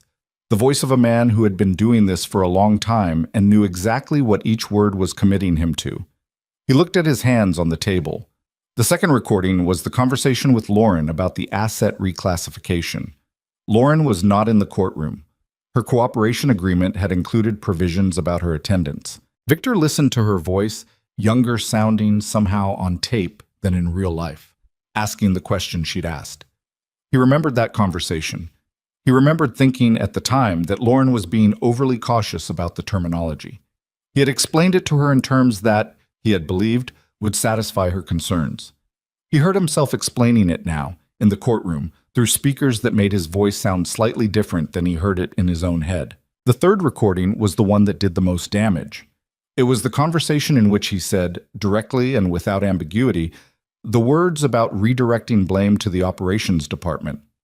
He heard himself say Evelyn's name. He heard himself describe the documentation that would be created. He heard his own voice, calm and specific, laying out a plan to destroy the professional reputation of a woman who had built his company for 15 years. Someone in the gallery made a sound, not a word, just a sound. The judge looked up briefly. It was quiet again. Victor did not look at the jury. He looked at the table. He looked at the grain of the wood, and he thought about the conference room table in his own boardroom, the morning he'd fired her, the way the room had filled with that brief and stupid laughter. He had asked for that laughter. He had arranged the situation to produce it. He had wanted her diminished in front of witnesses, and she had walked out and given him exactly nothing in return. No anger, no tears, no defense. Just the quiet of a person who had already done what they needed to do. He understood now, in a way he had been unwilling to understand before, that what she'd given him in that room was not weakness. She had already won. She had known it when she walked in that morning. The termination had been, for her, the last step of a plan she'd been executing for 14 months. The thing that freed her to hand over the evidence without any complicating questions about employee loyalty or breach of contract. She had waited for him to fire her. She had needed him to fire her. And he had done it. In front of witnesses. With laughter. Harold Greer delivered his closing argument on day 31. It was technically accomplished. Greer was too experienced to deliver anything that wasn't. And it built carefully on the theme of a disgruntled employee, of evidence gathered with an agenda, of a woman who had constructed a case over 14 months with the patience and the deliberateness of someone who intended, from the beginning, to destroy a man. He used the word vendetta once, carefully, in a context that let it sit in the air without being directly asserted. The prosecution's closing was delivered by the lead assistant U.S. attorney, a woman named Diane Weiss, who had prosecuted financial fraud for 16 years and who did not use dramatic language or rhetorical flourish. She stood in front of the jury and walked through the evidence, piece by piece, in order, with the patience of someone who understood that the story told by documented facts was, when the facts were this clear, more powerful than any narrative you could impose on top of it. She played a short clip from the third recording one more time, Victor's voice in that courtroom saying Evelyn's name. "The defense has asked you to see Evelyn Carter as someone driven by anger," Diane Weiss said. "The evidence asks you to see her as someone who built systems that told the truth, documented what she found, and gave it to the right people. You can decide which of those descriptions fits a woman who began collecting evidence 14 months before she was fired, who handed over primary source documentation, and who, when she sat in this witness box, invited you to not take her word for anything." She paused. "The facts don't need her word. They speak fine on their own." The jury deliberated for 4 days. On the morning of the 5th day, they came back. Evelyn was not in the courthouse when the verdict was read. She had been told by Patricia Burke that she didn't need to be there, and she had decided that Patricia was right. She was in Margaret's apartment. She had been staying there, off and on, through the trial, using the time between testimony and the waiting to think about what came next. When Patricia called. "Guilty," Patricia said. "All 4 counts." Evelyn sat with that for a moment. The kitchen table, the oat grain and the water stains and the 30 years of it. "The pension fund," she said. "The restitution?" "It'll be part of sentencing," Patricia said. "But Diane Weiss is pushing hard on that. The asset recovery framework is already being built." "Okay," Evelyn said. "Evelyn, it's over." "It's not quite over," Evelyn said. "But okay." She put the phone down. Margaret was at work. The apartment was quiet. Through the window, Chicago was doing what Chicago did. Moving, indifferent, enormous, fully committed to its own purposes regardless of what any individual human life was doing. She picked up the phone again. She had a call to make. Not to anyone connected to the case, not to her attorney, not to the journalists who had been leaving messages for weeks. She called her niece, her sister's youngest daughter, the one who had painted the blue ceramic mug that Evelyn had taken from her office the morning she was fired, the only personal item she'd carried out. "Hey, Aunt Ev," her niece said. She had a college sophomore's voice, slightly distracted, clearly in the middle of something else. "Hey," Evelyn said. "I just wanted to say hi. Are you okay? Mom said the trial—" "I'm okay," Evelyn said. "How are your classes?" Her niece laughed a little. "You're calling me about my classes right now?" "I'm calling you because I wanted to talk to someone who isn't a lawyer," Evelyn said. Her niece laughed again, properly this time. "Fair enough," she said. "My classes are fine. My geology professor is kind of a nightmare, but I think I'm passing." "You're definitely passing," Evelyn said. "You've always been good at geology." "I've never taken geology before this semester." "Then you're definitely passing," Evelyn said. "I have very high confidence." She sat at the kitchen table and talked to her niece for 22 minutes about geology and a difficult roommate situation and a concert her niece had been to recently. The mug, the blue ceramic one with its slightly uneven handle and the glaze that had dripped a little on one side when it was fired, sat on the shelf above Margaret's stove where Evelyn had put it when she arrived. Outside, the March wind that had been following this story from the beginning had finally turned. The air coming off the lake had the first faint warmth in it, the kind that arrived in early spring and made no promises but was there nonetheless. Sentencing was 6 weeks away. Sentencing was set for a Wednesday in late April, 6 weeks after the verdict, in the same courtroom where the jury had delivered it. The morning was overcast, the sky the particular flat gray of a Midwest spring that couldn't decide whether it was done being winter. People lined up outside the courthouse on South Dearborn before 7, which the security staff noted was earlier than usual even for high-profile cases. Victor Blackwell arrived at 8:55 in a black car with Wallace Chen and a second attorney from Wallace's firm. He wore a dark blue suit and moved through the courthouse with the practiced composure of a man who had spent decades walking into rooms that were supposed to be impressed by him. The composure was real, in its way. It was not performed. It was simply what he had instead of anything else right now. The gallery was full. People who had worked at Blackwell Capital, attorneys who followed federal financial cases, a cluster of journalists in the rows behind the bar, and near the back, quiet and unremarkable, representatives from the pension fund advocacy group that had been working for the past 14 months alongside the federal asset recovery team. Ordinary people, most of them, the kind who showed up at government hearings with folders of documentation and didn't make noise but didn't go away either. Evelyn was not in the gallery. She was in a small room down the hall with Patricia Burke, waiting. She had been asked by the prosecution whether she wanted to submit a victim impact statement. She had thought about it seriously, had started writing something twice and stopped both times, and had finally told Diane Weiss that she didn't think it was necessary. Diane had accepted that without argument. She understood, Evelyn thought, that Evelyn's relationship to this proceeding was not the same as the relationship of someone who needed a statement read aloud to feel that something had been acknowledged. What Evelyn needed was the restitution framework. The rest was noise. "Are you doing all right?" Patricia asked. She had a coffee from the cart in the lobby and was holding it with both hands the way people held things when they were waiting. "I'm fine," Evelyn said. "I want to hear the restitution terms." "We'll have them," Patricia said. "I know," Evelyn said. "I want to hear them." Patricia nodded. She had been Evelyn's attorney for long enough now to understand that Evelyn's form of needing things was always practical. She didn't need vindication or ceremony. She needed to know that the specific outcomes she had spent 14 months working toward had actually been achieved. Down the hall, in courtroom 14B, Judge Raymond Calloway took his seat at 9 o'clock.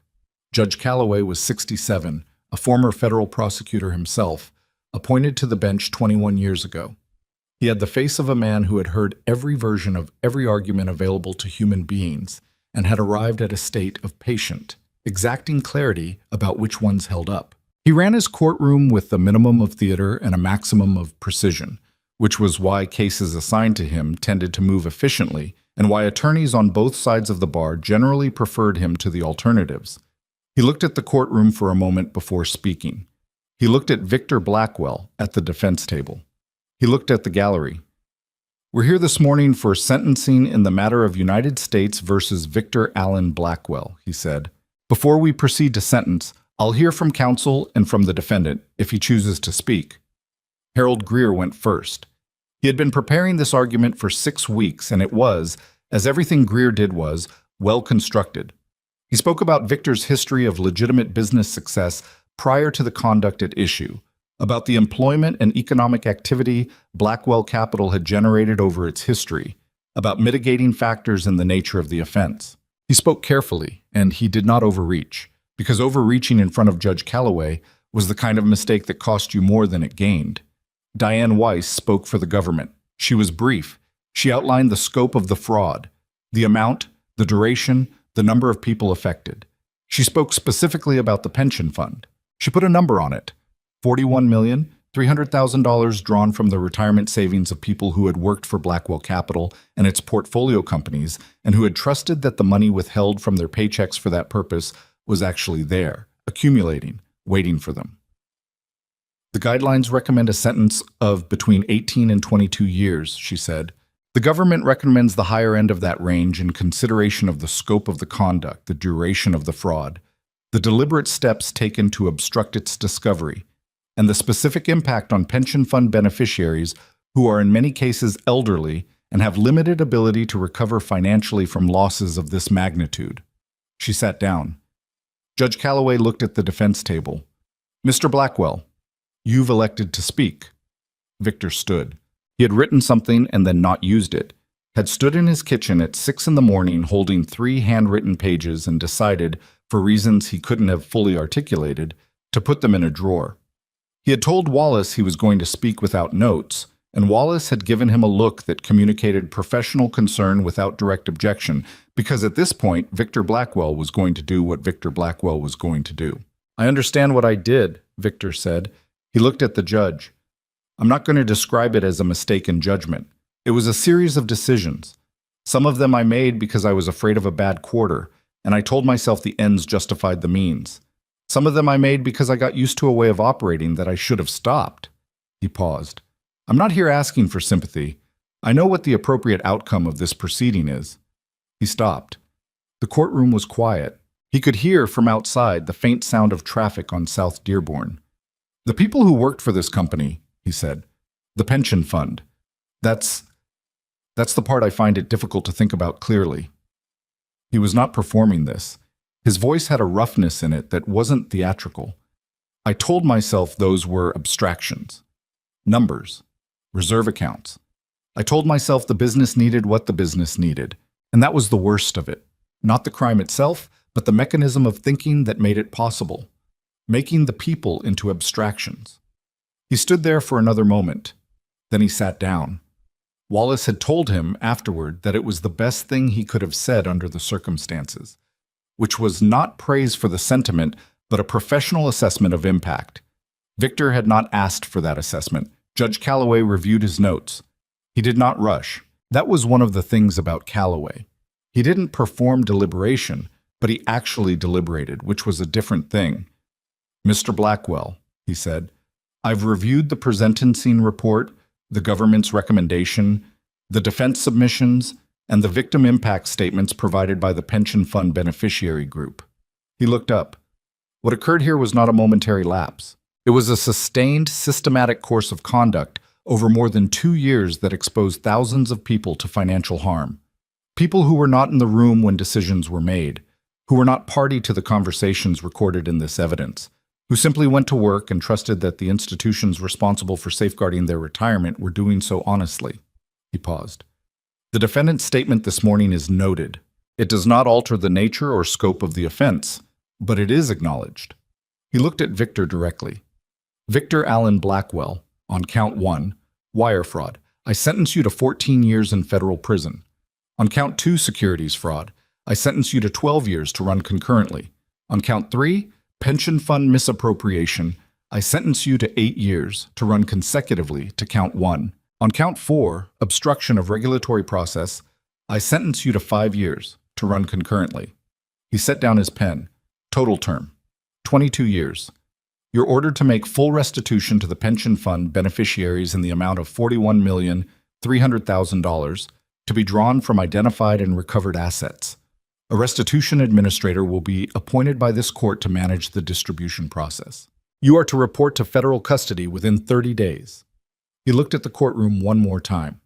"We're adjourned." The sound in the gallery was not dramatic.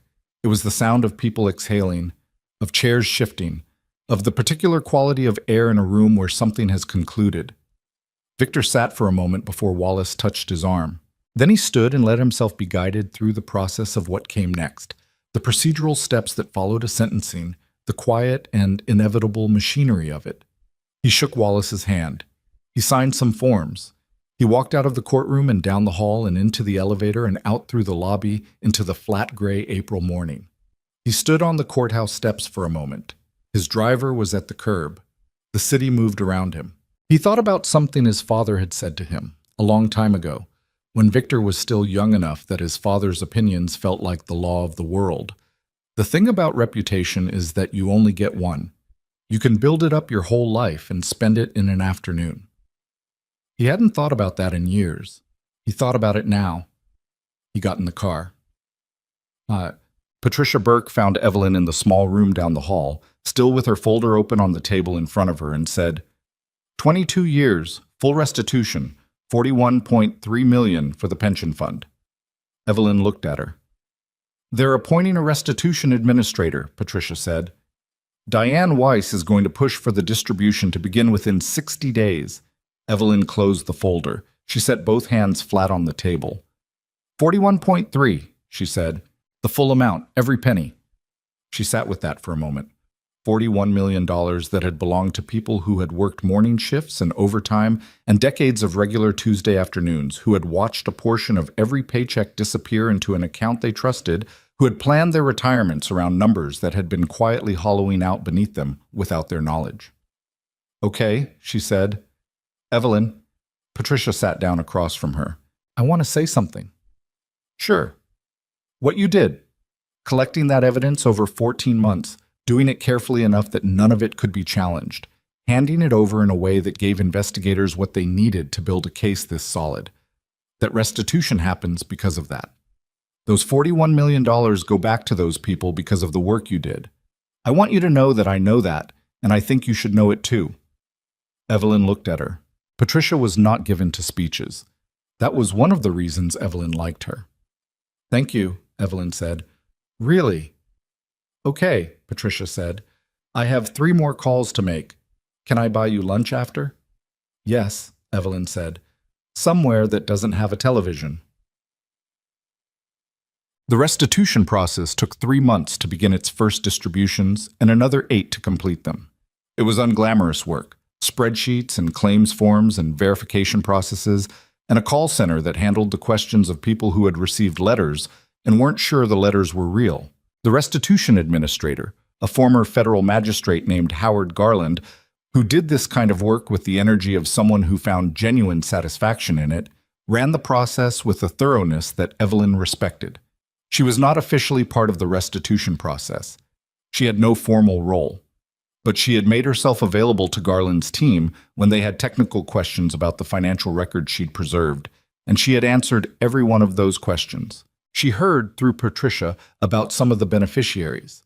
A woman named Ruth, who had worked in Blackwell Capital's document processing department for 26 years and had been 3 years from retirement. A man named Carl, who had worked facilities maintenance for 18 years and whose pension had been his primary retirement plan because he'd never been able to afford much additional savings on his salary. A group of administrative assistants who had banded together in the aftermath of the fraud to share information and navigate the claims process collectively. She didn't meet them. She thought about them, though. She thought about them specifically and individually, in the way that was harder and more honest than thinking about them as a category. On the day the first round of checks was distributed, a Wednesday in July, a genuinely hot Chicago summer day, she was in Margaret's kitchen again. She'd found her own apartment by then, a place in Wicker Park she'd rented month to month while she figured out what came next. But she was at Margaret's kitchen table because Margaret had made dinner and Evelyn had no good reason to be anywhere else. Her phone buzzed. A text from Dan, who had navigated his own complicated path through the aftermath of everything, had cooperated fully with investigators in his own way, had testified briefly about the operational environment, and was now working for a logistics firm in the West Loop. First distributions went out today. Someone posted in the Blackwell Capital alumni group. "A lot of people are crying." She held the phone for a moment. "Good," she typed back. Dan responded with a thumbs up. Then, "How are you doing?" She thought about it. She typed, "Working on something. I'll tell you about it soon." That wasn't entirely true. She was more than working on something. She had been working on it for 2 months, quietly and with the same methodical patience she brought to everything, and it was further along than she'd told anyone yet. But she wasn't ready to make it real by saying it out loud to anyone except the 3 people she'd already talked to. The building on West Kinsey Street had been empty for 14 months. It had belonged to a logistics company that had folded during the post-pandemic supply chain collapse, and it sat on a block in the West Loop that was in the middle of the particular process those blocks went through. Some buildings renovated, some still waiting, the neighborhood deciding what it was going to become. The building was 6 stories, brick and steel, built in the 1970s, structurally sound in the ways that mattered, and outdated in the ways that could be fixed. Evelyn had been looking at it for 6 weeks before she made an offer. She had capital from her separation agreement. Blackwell Capital's legal team, in the months after the raid, had negotiated a severance settlement that reflected the reality that the company had terminated her specifically to prevent her from uncovering the fraud, and that characterization was untenable. She had other savings. She was careful with money in the way that people were careful with it when they'd grown up watching their parents not have enough. The offer she made on the building was under market but fair, and the building's owners accepted it because the alternative was another year of carrying costs on an empty property. She signed the purchase agreement on a Thursday morning. She drove to the building afterward and stood outside it on the sidewalk, looking up at it. 6 stories of brick with windows that needed cleaning and a loading dock on the east side and enough square footage to build something real. She stood there for a while. A man walking past with a dog glanced at her. A woman in her mid-50s standing on a sidewalk staring at a building, and then looked away. She went inside. The building smelled like dust and stale air and the particular emptiness of a space that had been holding its breath. She walked through each floor, slowly, the way she walked through systems she was learning, looking for what was load-bearing and what was cosmetic, what needed to be rebuilt and what just needed to be cleaned. On the third floor, she stood at a window that faced west, toward the neighborhood she'd driven through her whole life, and she started, in her head, to lay out the operational architecture of what she was going to build here. The company's name had come to her 3 months ago while she was writing notes in the small notebook she carried now instead of work folders. She'd been thinking about what she actually wanted to do, not just what she was capable of doing, but what she wanted it to mean, and the word had arrived on the page before she consciously decided on it. Nixora. She'd looked at it for a moment, then she'd written underneath it, logistics, infrastructure, accountability. Then, after a pause, built for the long term. She had told Patricia first because Patricia needed to know for legal structuring purposes. Then Margaret. Then Dan, whose response had been to send 3 separate texts in quick succession. Seriously? Your own company? When? Can I work there? She had answered, yes, soon, and we'll see. The first person she hired was not Dan. The first person she hired was a woman named Sylvia Reese, who had been the head of operations compliance at a mid-sized logistics company in Milwaukee, and who came with a reputation for being relentlessly organized and occasionally difficult to work with, which Evelyn took as a recommendation rather than a warning. Sylvia came down for an interview on a Tuesday, and they sat in the third-floor space of the Kinsey Street building. No furniture yet, just folding chairs Evelyn had brought from her car and a portable table, and talked for 3 hours. "Why are you leaving Milwaukee?" Evelyn asked. "The company's being acquired," Sylvia said. "And the acquiring company has a compliance culture I don't agree with." She said it plainly, without performance. "They prioritize speed over documentation." "I'm not interested in that." "What's your non-negotiable?" Evelyn asked.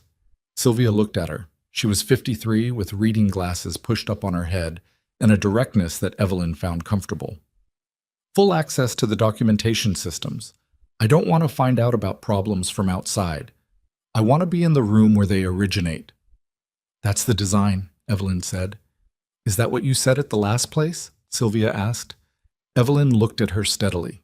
"I was the last place," she said. "I built the systems that caught the fraud, and then I handed over the evidence." She paused. "The design principle of what I'm building here is that the people doing compliance work are not downstream of the people making decisions. They're lateral. The systems tell the truth regardless of whether that truth is convenient." Sylvia was quiet for a moment. "That's easy to say at the beginning." "I know," Evelyn said, "which is why it needs to be built in structurally rather than stated as a value. Values are nice. Architecture holds." Sylvia had accepted the offer the following day. Dan came on board 6 weeks after Sylvia, moving from the West Loop firm with 2 weeks' notice, and a relief in his voice when he called Evelyn that he tried to keep professional and didn't quite manage. She let him have the relief. He'd earned it. 3 months after that, she had 11 employees. 6 months after that, 23. The work was not glamorous. Logistics infrastructure consulting, operational systems design, compliance architecture for mid-sized companies that needed the kind of thorough building that larger firms charged too much for and smaller consultancies didn't have the depth to deliver. The clients came slowly, through referrals and through a reputation that built the same way Evelyn built everything, piece by piece, without shortcuts, with the understanding that shortcuts in systems work always cost you more than they saved. The former executives of Blackwell Capital dispersed in the way that people dispersed after something like this, each in a different direction, each carrying a different portion of the wreckage. Lauren Pierce had received, under her cooperation agreement, a sentence of 3 years probation and a substantial fine. She had lost her ability to serve as an officer or director of any publicly traded company for 7 years. She left Chicago and moved to Seattle, where she had family, and started over in a way that was quieter and more uncertain than any version of her life she'd planned. She was not villainous in the end, and she was not a victim. She was a person who had made a series of choices without fully accounting for what those choices made possible. And she was living with that accounting now. Ron Braddock had cooperated fully and faced no charges. His knowledge of the fraud had been operational rather than participatory, and his willingness to testify had been unambiguous. He found a new position at a technology firm in the suburbs and did not talk publicly about Blackwell Capital in interviews, which was a form of dignity he permitted himself. Peter Cho's story was more complicated. His cooperation had been genuine, and his testimony had been material to the conviction. His exposure had resulted in a settlement that included a fine and a 2-year suspension from legal practice. He used those 2 years, he would say later, to think more carefully than he ever had before about the difference between knowing something was wrong and doing something about it. He went back to practice afterward in a smaller firm, doing quieter work, and brought to it a kind of attention he hadn't had before. He called Evelyn once, about a year after the trial, and said, "I should have said something that morning. In the boardroom, I should have said something." She had sat with that for a moment. "I know," she said, "but you told the truth when it mattered." "That's a very generous way to look at it," he said. "I'm not being generous," she said. "I'm being accurate. Generous would be saying, it doesn't matter that you waited, it matters. But you did the right thing in the end." He was quiet for a moment. "Thank you," he said. "Take care of yourself, Peter," she said. She meant it. Gregor Holt remained in Switzerland. His cooperation agreement with the U.S. Department of Justice had been extensive and had resulted in a suspended sentence on the condition of specific behaviors and ongoing cooperation with related international financial investigations. His company in the Caymans had been dissolved. His company in Zurich operated in a significantly reduced capacity under regulatory supervision. He was a smaller man, in all the ways that mattered to him, than he had been 2 years before. He had sent Evelyn an email once.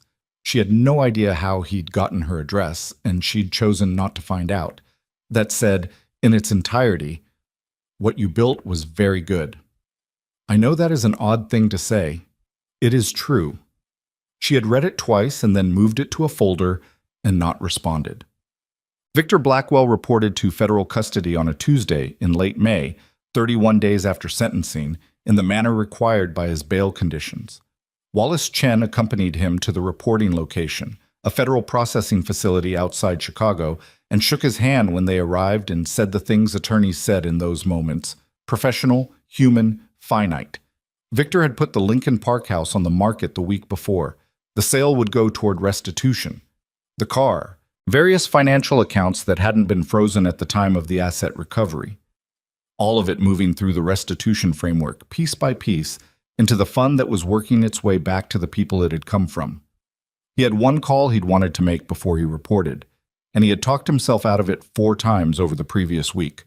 On the Monday night before he reported, he finally made it. Evelyn's phone rang at 8:47. She looked at the screen. She sat with it for 2 rings. She picked up. "I know you don't owe me anything," Victor said. He had clearly thought about how to start this, and he'd gone with the direct approach, which she respected even now. "I'm not calling for absolution or whatever. I'm calling because I'm reporting tomorrow, and there's something I wanted to say before I did." "Okay," she said. "I fired you in front of a room full of people," he said, "and they laughed, and I knew they would laugh. I set that up. I wanted that." "Victor, let me finish," he said. Not harshly, just clearly. "I wanted you small in that room. After 15 years of watching you build everything that actually kept that company alive, I wanted you small. And what I understand now is that it wasn't really about you. It was about me being afraid of what you knew and what you were capable of, and wanting to cut that down to something I could feel in control of." A pause. "That's probably not news to you." "No," she said. "I built a company with your work," he said, "and I tried to steal from the people in it, and then I tried to frame you for it. And you didn't retaliate, you just documented it and handed it over." He paused again. "I've been trying to understand that. How you did that without it being about revenge." She thought about it. The honest answer, she thought, was complicated. She had been angry, genuinely and at some depth, in ways she hadn't always admitted to herself. The anger had been real. But the anger hadn't driven the decisions. The decisions had been driven by something else, by the people she kept thinking about specifically and individually, the Ruth and the Carl and all the others, the ones who had nothing to do with any of it and who needed someone to do something. "The people in the pension fund," she said. "That's why. Not you. Not what you did to me. The people who had nothing to do with any of this and were going to get hurt because you made decisions in rooms they weren't in." She paused. I've been angry at you. I'm not going to pretend I wasn't, but the work wasn't about the anger. Silence on the line. The company you started, he said. Nixora. I heard about it. Yes. Is it going well? She looked around her office on the third floor of the Kinsey Street building.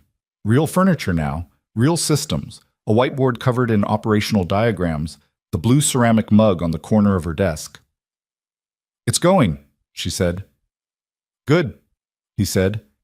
And then, very quietly, I'm sorry, Evelyn. She sat with that. The apartment window across the alley had a light on, someone moving around in a kitchen, ordinary and distant. I know, she said. Take care of yourself, Victor. She ended the call. She sat in her office for a long time after that, not thinking about the call particularly, just letting the quiet settle around her. The building had sounds at night. The HVAC system, the occasional car on Kinsey, the building speaking its ordinary language. She had been learning it over the past months, the way you learned the sounds of any place you were going to stay for a while. She picked up her notebook. She wrote a few things about a project she was working on. Nothing dramatic, just operational notes, the kind she'd been writing her whole career. Then she put the pen down and looked at the whiteboard and thought about what needed to happen next week. There was a lot that needed to happen next week. That was the thing about building something real. The list of what needed to happen never got shorter. It just changed. And the work kept coming, and you kept meeting it, and if you'd built it right, it held. The first full year of Nixora went by the way first years went, badly in some months, better in others, and never quite the way the projections said it would. Evelyn had known this going in.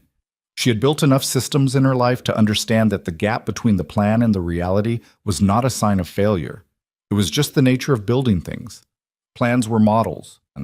Reality was messier than any model, and the job was to keep adjusting without losing sight of what you were actually trying to do. In January, they lost a client they'd been counting on, a mid-sized shipping company in Indianapolis that had been close to signing a compliance architecture contract and then got acquired by a larger firm that had its own systems. Sylvia had taken the news with a flatness that communicated, without saying anything, that she was recalculating. Evelyn had looked at the revenue projection for the quarter and told herself out loud, standing in the office alone at 7 in the evening, okay, adjust, keep going. In February, a referral came through from an unexpected direction. The recommendation came from Howard Garland, the restitution administrator who had managed the Blackwell Capital Pension Fund distribution.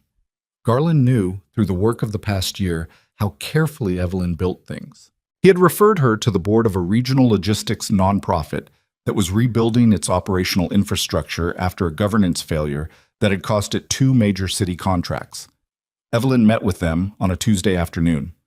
The board chair was a woman named Dolores Bryant, 61, a retired city planner with the specific competence of someone who had spent decades making public systems work despite every conceivable obstacle. She sat across from Evelyn in a conference room at the nonprofit's offices on the south side and looked at her steadily and said, "We need someone who can build something that doesn't break when we're not looking at it."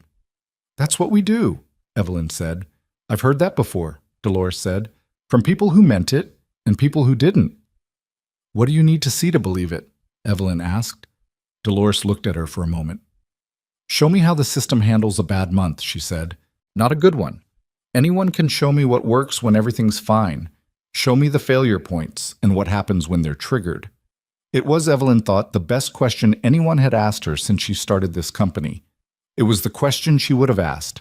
She opened her laptop and showed her. The contract was signed 3 weeks later.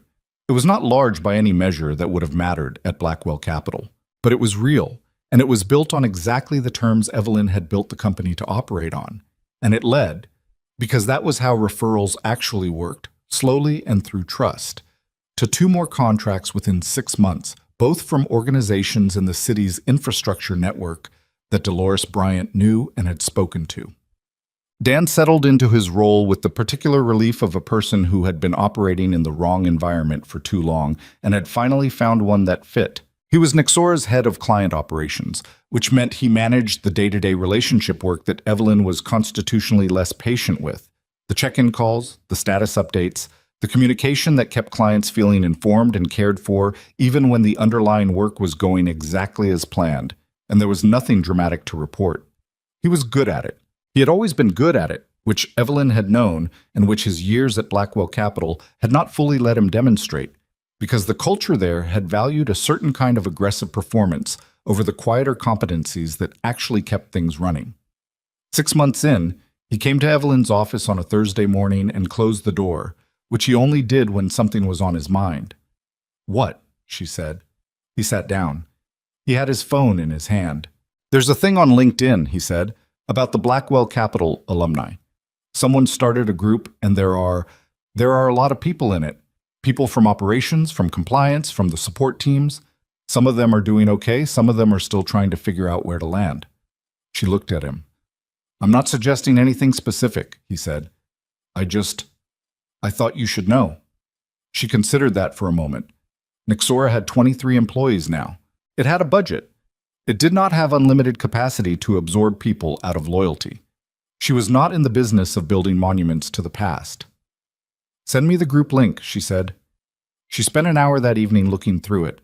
Hundreds of former Blackwell Capital employees scattered, some into new jobs, some still looking, some who had moved cities, some who had stayed in Chicago and were rebuilding in ways that were slower and harder than they should have been. She recognized some of the names. A woman from the document processing team, whose name she knew from operational emails, but whose face she'd probably passed in the elevator without registering. A man from facilities. Several people from the compliance support team that had, technically, been downstream of Evelyn's department. She made a list. Not a large list. She was realistic about what Nexora could actually support at its current scale. But 9 names, people whose backgrounds and roles seemed aligned with what the company actually needed in the next growth phase. She sent the list to Sylvia and Dan the next morning with a note. "Review these. Let me know who makes sense for an outreach conversation. We're not doing charity. We're looking for people who are good and happen to need a door." Sylvia's response, 40 minutes later, was, "3 of these I already know. 2 of them are very good. 1 of them is exceptional. Then I'll set up calls." The exceptional one was a woman named Keisha Ford, who had been a systems analyst in Blackwell Capital's operations compliance team for 6 years, and who had, in the aftermath of the fraud and the investigation, spent a year doing contract work that paid her bills but didn't use what she actually knew how to do. She came in for a conversation, not an interview, exactly. Evelyn had stopped using that word because the power dynamic it created wasn't useful, and they sat in the third-floor office and talked for an hour and a half about systems design philosophy. Keisha was 38, quiet in the way that meant she was thinking rather than deferring, and she had opinions about compliance architecture that were specific and well-reasoned and occasionally inconvenient. When Evelyn suggested an approach to a problem they were discussing abstractly, Keisha said, "That works in the short term, but there's a failure mode at the 18-month mark that I'd want to address before implementation." Evelyn stopped. "Walk me through it." Keisha walked her through it. She was right. "Okay," Evelyn said. "When can you start?" In the second year, Nexora moved from 23 employees to 41. The Kinsey Street building, which had seemed large when Evelyn first walked through it, started to feel closer to the right size. They took the 5th floor that had been sitting empty and built it out for the expanding compliance team. The loading dock on the east side became, through a combination of practical necessity and Evelyn's particular aesthetic of functionality, a workspace for the systems integration team that managed client implementations. The work was unglamorous in ways that Evelyn genuinely liked. There were no billion-dollar mergers, no executive galas, no press coverage of the kind that had surrounded Blackwell Capital. There were systems that got built correctly and held up under real conditions, and clients who called not because there was a crisis, but because the work had gone well and they wanted to extend the relationship. And Monday mornings, when people showed up and got to work in an environment that didn't require them to perform more certainty than they had. Sylvia, 8 months in, had come to Evelyn after a difficult client meeting and said, "I want to change how we document the risk assessment phase. The current format is good, but there's a version that would be better." In her previous position, Sylvia would have needed to submit a formal proposal, have it reviewed by 2 levels above her, wait for a decision that might or might not come, and then implement something that had been modified by people who didn't fully understand the operational context. Evelyn had looked at her across the desk and said, Draft it and show me. Sylvia had the draft on Evelyn's desk by the following morning. They had spent an hour going through it. 2 weeks later, it was the standard. That was the thing Evelyn had wanted to build that she couldn't have named precisely at the beginning. Not just a company with good systems, but a company where the people who did the work had real authority over how the work was done. She had spent 15 years at Blackwell Capital, making the systems work despite a culture that was not, at its core, interested in the systems. She had done it anyway because the work mattered, and the people downstream of the work mattered, but it had cost something. It had cost the particular daily friction of operating inside a structure that was always slightly at odds with what you were trying to do. Nexora was not frictionless. Nothing real was frictionless. But the friction was different. It was the friction of genuine problems, of real constraints, of disagreements between capable people who saw things differently. It was not the friction of having to protect your work from the people nominally in charge of it. Check. In the spring of the second year, Evelyn got a call from a city official named Marcus Park, who was deputy director of Chicago's Office of Emergency Management and Communications.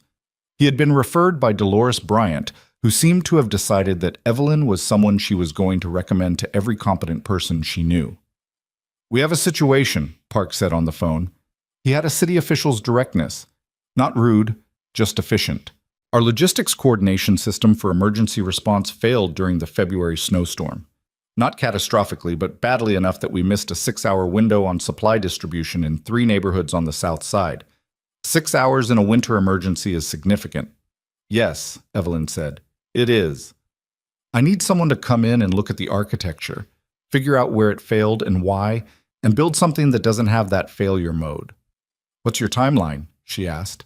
"Before next winter," he said. "I know that sounds aggressive." "It is aggressive," she said, "but it's the right timeline. The work has to be live before you need it, not during." He paused. She had said the thing he expected to push back on, and instead she had agreed with his reasoning. That earned her something. "Can you come in next week?" "Wednesday," she said. "Send me everything you have on the February failure before then." She spent the weekend before that Wednesday reading the incident reports, the system logs, the after-action documentation that Park's team had assembled. She took notes in the small notebook she carried everywhere. She asked Keisha to look at the technical architecture documentation and come to the meeting with her. They went in on Wednesday, the two of them, and spent 3 hours with Park and his team going through what had happened. It was detailed, technical work, the kind of conversation that required real familiarity with how logistics systems behaved under load and what happened to communication protocols when the inputs exceeded the design parameters. Keisha asked questions that clarified things the city's own team hadn't fully articulated to themselves. Evelyn listened more than she spoke for the first 2 hours, building a picture. At the end, Park looked at her and said, "What do you think?" "The architecture isn't wrong," she said. "The design assumptions are wrong. The system was built for a distribution network that functions normally with stress added. An emergency is not a normal distribution network with stress. It's a different kind of network with different behavior patterns, and the system doesn't account for that." She paused. "You need a parallel architecture that activates specifically under emergency conditions, with different protocols and different triggers. Not an upgrade of what you have. A separate system that talks to what you have." Park was quiet for a moment. "How long to build that?" 7 months, Evelyn said. "If we start now, and the data access is clean."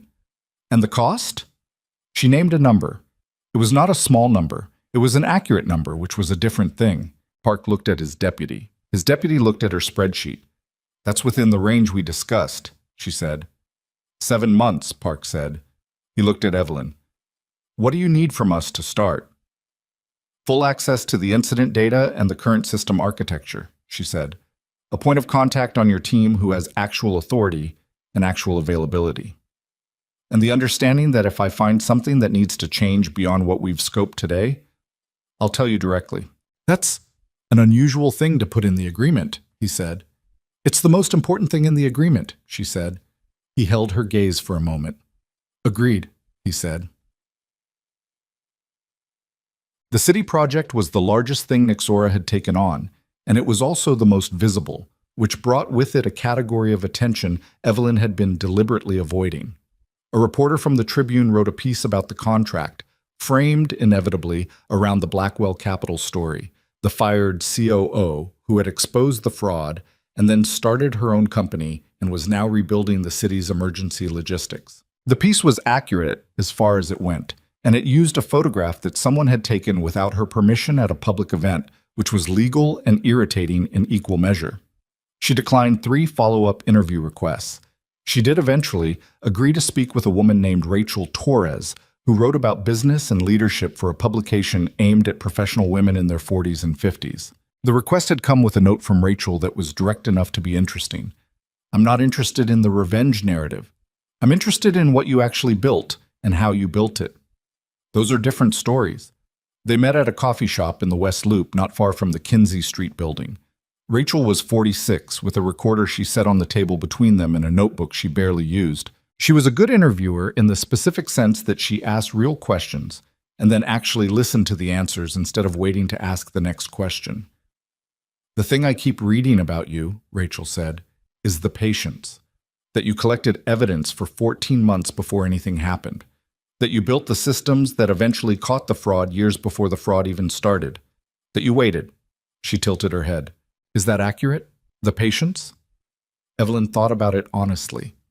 "It wasn't patience in the sense of sitting still," she said. "It was, I had a clear sense of what the right outcome was. And the right outcome required a specific kind of evidence gathered in a specific way. Rushing would have produced something weaker. Weaker evidence means a weaker case means fewer people get made whole." She picked up her coffee. "I wasn't being patient. I was being accurate." "Those are different things," Rachel said. "Yes." "Do you think about the morning he fired you?" Evelyn considered the question. "Sometimes," she said. "Not in the way I used to think I would. I think I expected to feel angrier about it, retrospectively, than I do. What I actually feel is," she searched for the honest word, "sad. A little. For the waste of it. 15 years of work and it ended in a room full of people laughing." She set the cup down. "That's not about me. That's about what it means when a culture gets so comfortable with contempt that contempt becomes the language." Rachel wrote something in her notebook. "What did you take from that building when you left?" "A ceramic mug my niece made me. A photograph of me and my assistant. The folder I'd been carrying." She paused. "I didn't want anything else from that place. I had already taken the important things." "The evidence," Rachel said. "The knowledge," Evelyn said. "The evidence was documentation. The knowledge was understanding what I had built and what it was worth and what it would take to build something better." She looked at the table for a moment. "I spent 15 years at Blackwell Capital building systems I was proud of, inside a structure that was ultimately using those systems to cover up theft. That's a complicated thing to carry. I still carry it." Rachel looked at her. "Does it make you angry?" "It makes me careful," Evelyn said. "There's a version of angry that's useful, the kind that tells you something is wrong and pushes you to fix it. And there's a version that just eats the years. I tried to stay in the first category." She paused. "I wasn't always successful." Rachel wrote something else. Then she looked up. "If you could say one thing to the women reading this, women in their 50s, in your position, who've given everything to a job and found out it didn't go the way they planned, I'd say 2 things," Evelyn said. "First, the work you do is yours, even when the institution isn't. The knowledge, the capability, the systems you built, those belong to you in a way that a termination can't touch. They fired me. They couldn't fire what I knew." She paused. "And second, when you're building something, build it for the people downstream of it, not for the people above you. The people above you will come and go. The people downstream, the ones who depend on what you build to work, those are the ones who matter. Build for them." Rachel looked at her for a moment. Then she nodded and clicked off her recorder. The city's emergency logistics system went live in October, 11 days ahead of Evelyn's 7-month estimate, which was not something she'd planned, but was the result of the city's data access having been cleaner than expected, and Keisha's team having solved the protocol integration problem 6 weeks early. Evelyn noted the early completion with the same response she would have given to a late one. She documented it, understood why it happened, filed the learning for the next project. Marcus Park sent an email the day the system went live. Testing complete. All protocols functional. For the record, I wasn't sure about the separate architecture approach.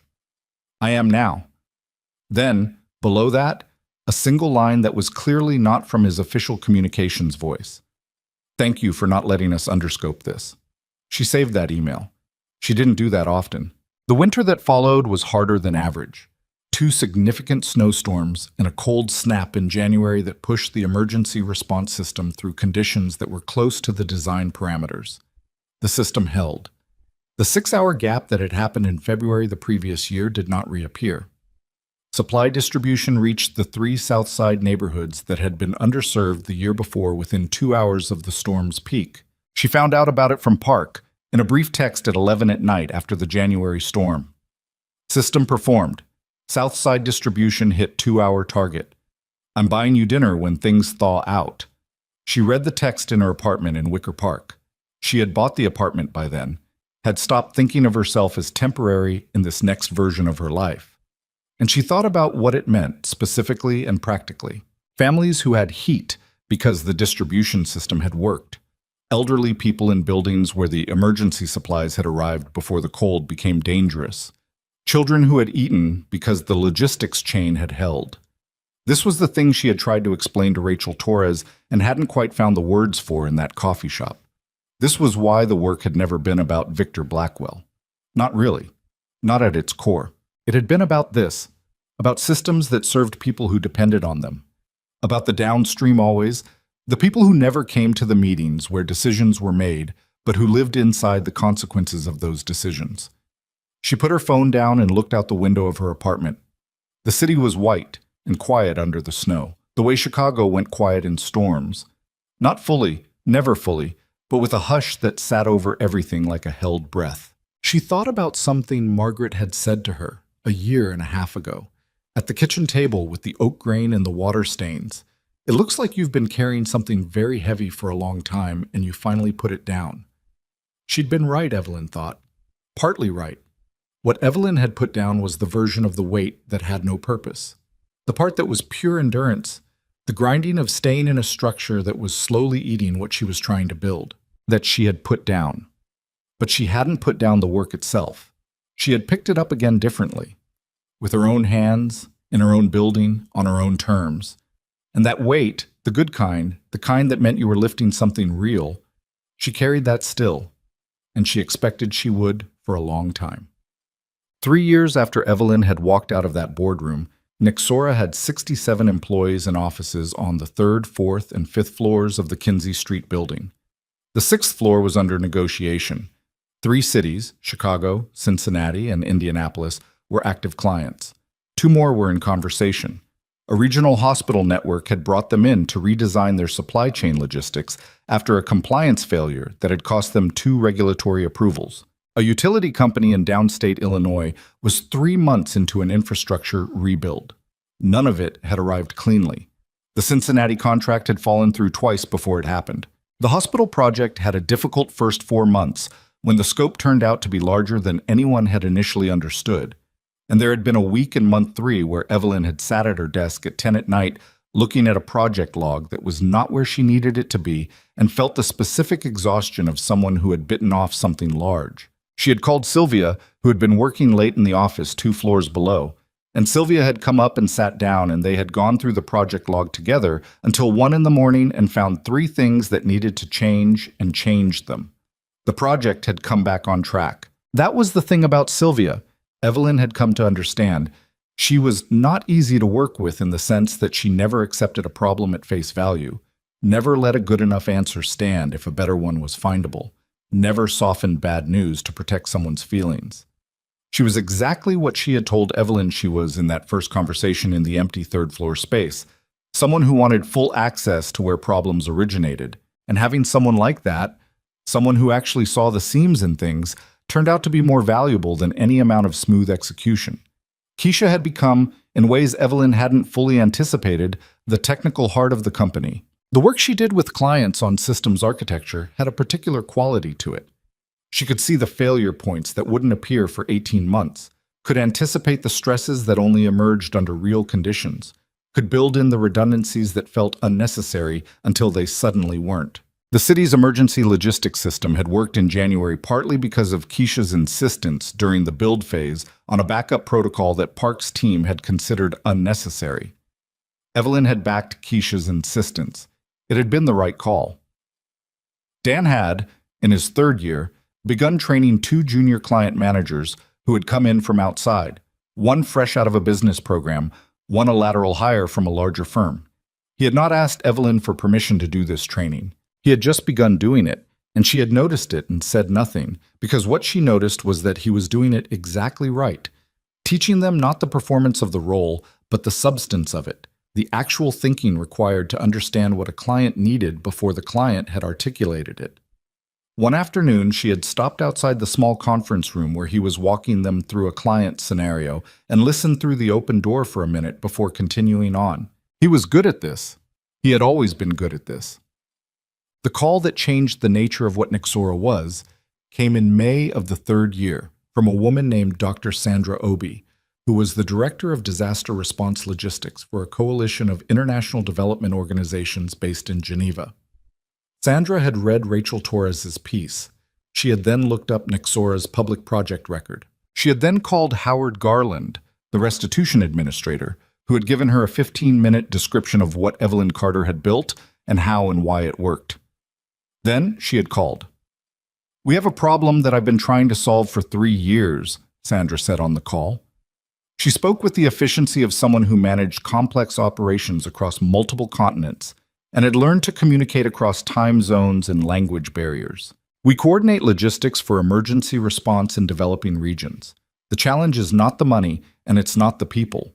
The challenge is that our systems don't talk to each other. And when you have 6 organizations responding to the same crisis, the last thing you have time to do is reconcile 6 different logistics platforms in real time."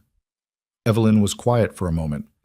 She was thinking about it architecturally, the way she always thought about a problem when someone described it. Not the surface of it, but the structure underneath. "What's the current workaround?" she asked. "Human intermediaries," Sandra said. "People who sit between the systems and translate manually, in real time. It works because we have extraordinary people, but it's fragile. If those people aren't available, which in a major disaster they sometimes aren't, the coordination fails." "You need a translation layer," Evelyn said. "Not a unified system. A layer that sits above each organization's existing platform and facilitates communication without requiring anyone to change what they're already using." A pause on the line. "That's exactly what I need," Sandra said. "How long have you been thinking about this problem?" "About 90 seconds, Evelyn said, "but I've been building toward it for a while." She sat with the project for 3 weeks before she committed. She talked to Keisha, who worked through the technical architecture and concluded it was possible but complicated, possibly the most technically demanding thing they had attempted. She talked to Sylvia, who built a resource projection that was honest about the strain it would put on the company's capacity at its current size. She talked to Dan, who said, with characteristic directness, "This is the thing, isn't it? This is the version of the work that you actually want to do." She didn't answer right away. "It's the version that matters," she said eventually. "Same thing," Dan said. It wasn't quite the same thing, but she understood what he meant. She called Sandra Obi and said yes. The Geneva project took 18 months and cost the company more than money. There were 4 months in the middle of it where Evelyn worked longer hours than she had worked in her entire career at Blackwell Capital, and she was honest with herself about the fact that this was a choice, that she was choosing to build something that mattered over a version of her life that was easier.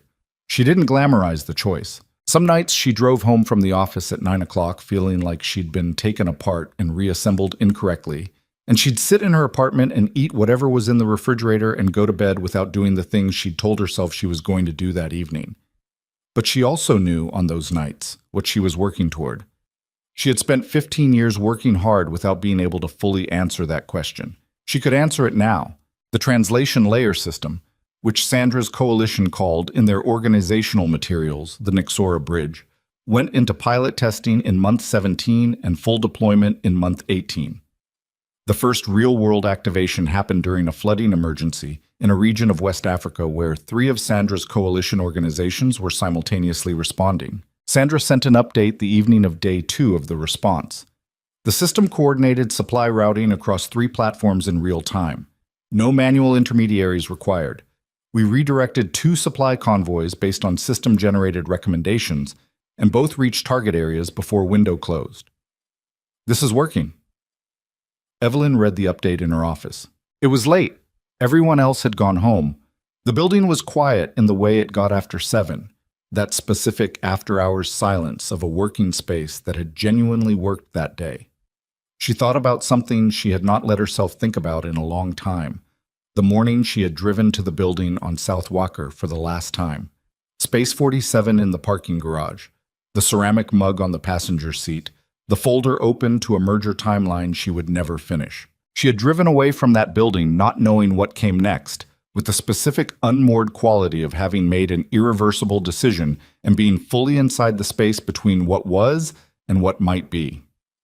She had not known that morning that she would build this.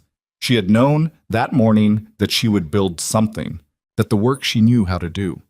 The building of systems that served the people downstream of them, that told the truth, that held up under real conditions, that work was hers regardless of whose building she did it in. She had known that, and it had been enough to drive out of the garage and make the call and hand over the folder and begin. The rest of it had come from the doing. She looked at the blue ceramic mug on the corner of her desk, the uneven handle, the glaze that had dripped on one side.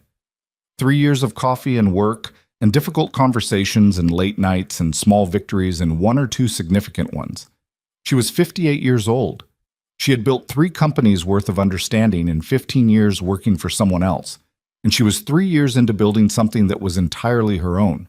She had colleagues she trusted and work that mattered, and a 6th floor they were starting to negotiate, and somewhere in a federal facility outside Chicago, a man who had laughed at her exit was serving a sentence that was not her victory, but was, at least, the right outcome of a just process. She did not feel triumphant about Victor. She had told Rachel Torres the truth about that. What she felt was closer to sad than satisfied, and not for herself. She felt sad for the waste of it, for the years of genuinely good work inside a structure that was quietly rotting, for the employees who had deserved better, for the version of a company that could have been if the person at the top had been a different kind of person. That was the thing about power that people misunderstood, she thought. Not for the first time, but with more certainty now than ever before. The conversation about power usually focused on what it could acquire, what it could protect, what it could crush. Victor had understood power entirely in those terms. He had acquired, he had protected, and he had tried to crush. And in the end, the crushing impulse had been the thing that finished him.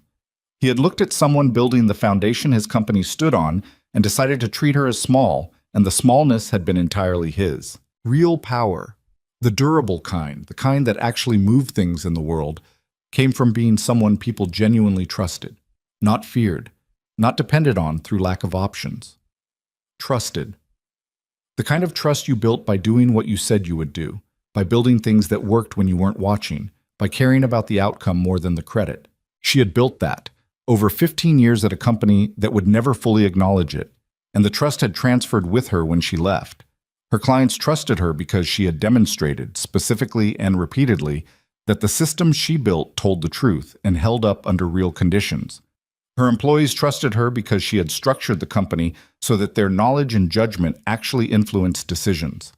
Howard Garland had trusted her enough to recommend her. Dolores Bryant had trusted her enough to send her to Marcus Park. Sandra Obi had trusted her enough to hand her a problem she'd been trying to solve for 3 years. None of it had come from the title she'd held. All of it had come from the work itself. She thought about the people she had thought about throughout all of this. Ruth from document processing, Carl from facilities maintenance, the administrative assistants who had organized themselves to navigate the claims process. She had never met most of them. She had thought about them specifically and by name because it was easy, she had learned, to care about people as a category, and much harder, and much more important, to care about them as individuals. To think, Ruth, Carl, actual people with actual lives that had been disrupted by someone else's choices made in rooms they were never invited into. The restitution had gone out. The pension funds had been restored. She had received, through the restitution administrator's office, a document at the end of the distribution process that confirmed 100% of identified beneficiaries compensated. 100%. She had that document in a drawer in her desk. She didn't look at it often, but it was there. Margaret had asked her once, in the second year, whether she was happy. They were at the kitchen table again. She went back to Margaret's kitchen regularly, not from necessity, but from the understanding that some places held things that mattered. Evelyn had thought about the question honestly. "I don't know if happy is the right word," she said. "What's the right word?" She considered it for a long time. "Engaged," she said. I feel like I'm doing the actual work, not the performance of the work itself." Margaret had looked at her for a moment. "That sounds like happy to me." "Maybe," Evelyn said. Margaret leaned forward. "You came out of something that would have broken most people. You came out building. That's not nothing." "It's not everything either," Evelyn said. "No," Margaret agreed, "but it's not nothing." They sat with that at the oak table that was older than either of them, in the kitchen that smelled like the candles from the Wicker Park shop, with the sounds of Lincoln Park coming through the window. The particular sounds of a city neighborhood in the evening, so ordinary and continuous and alive. Evelyn had turned 58 in March. She had taken the day off work, which was not something she did easily or often, and she had spent it doing things that had nothing to do with systems architecture or client relationships or project timelines. She had gone to the Art Institute and walked through it slowly, the way you could only do on a weekday when it wasn't crowded, and she had stood in front of paintings she'd walked past quickly 100 times and actually looked at them. She had called her niece from the museum steps in the cold March air and listened to a 20-minute update on the geology semester that had turned out to be going well after all. She had had dinner with Margaret and two friends she'd known for decades at a restaurant that was not impressive but was good, and they had talked for 4 hours about nothing important, and she had laughed more than she had laughed in a while. She had driven home through the city at 10 o'clock, through the neighborhood she'd known her whole life, and she had thought, "This is a life I built, not the version I planned, not the version I thought I was building for most of my career, but real and mine, and built with materials that turned out to be more durable than the ones I was working with before."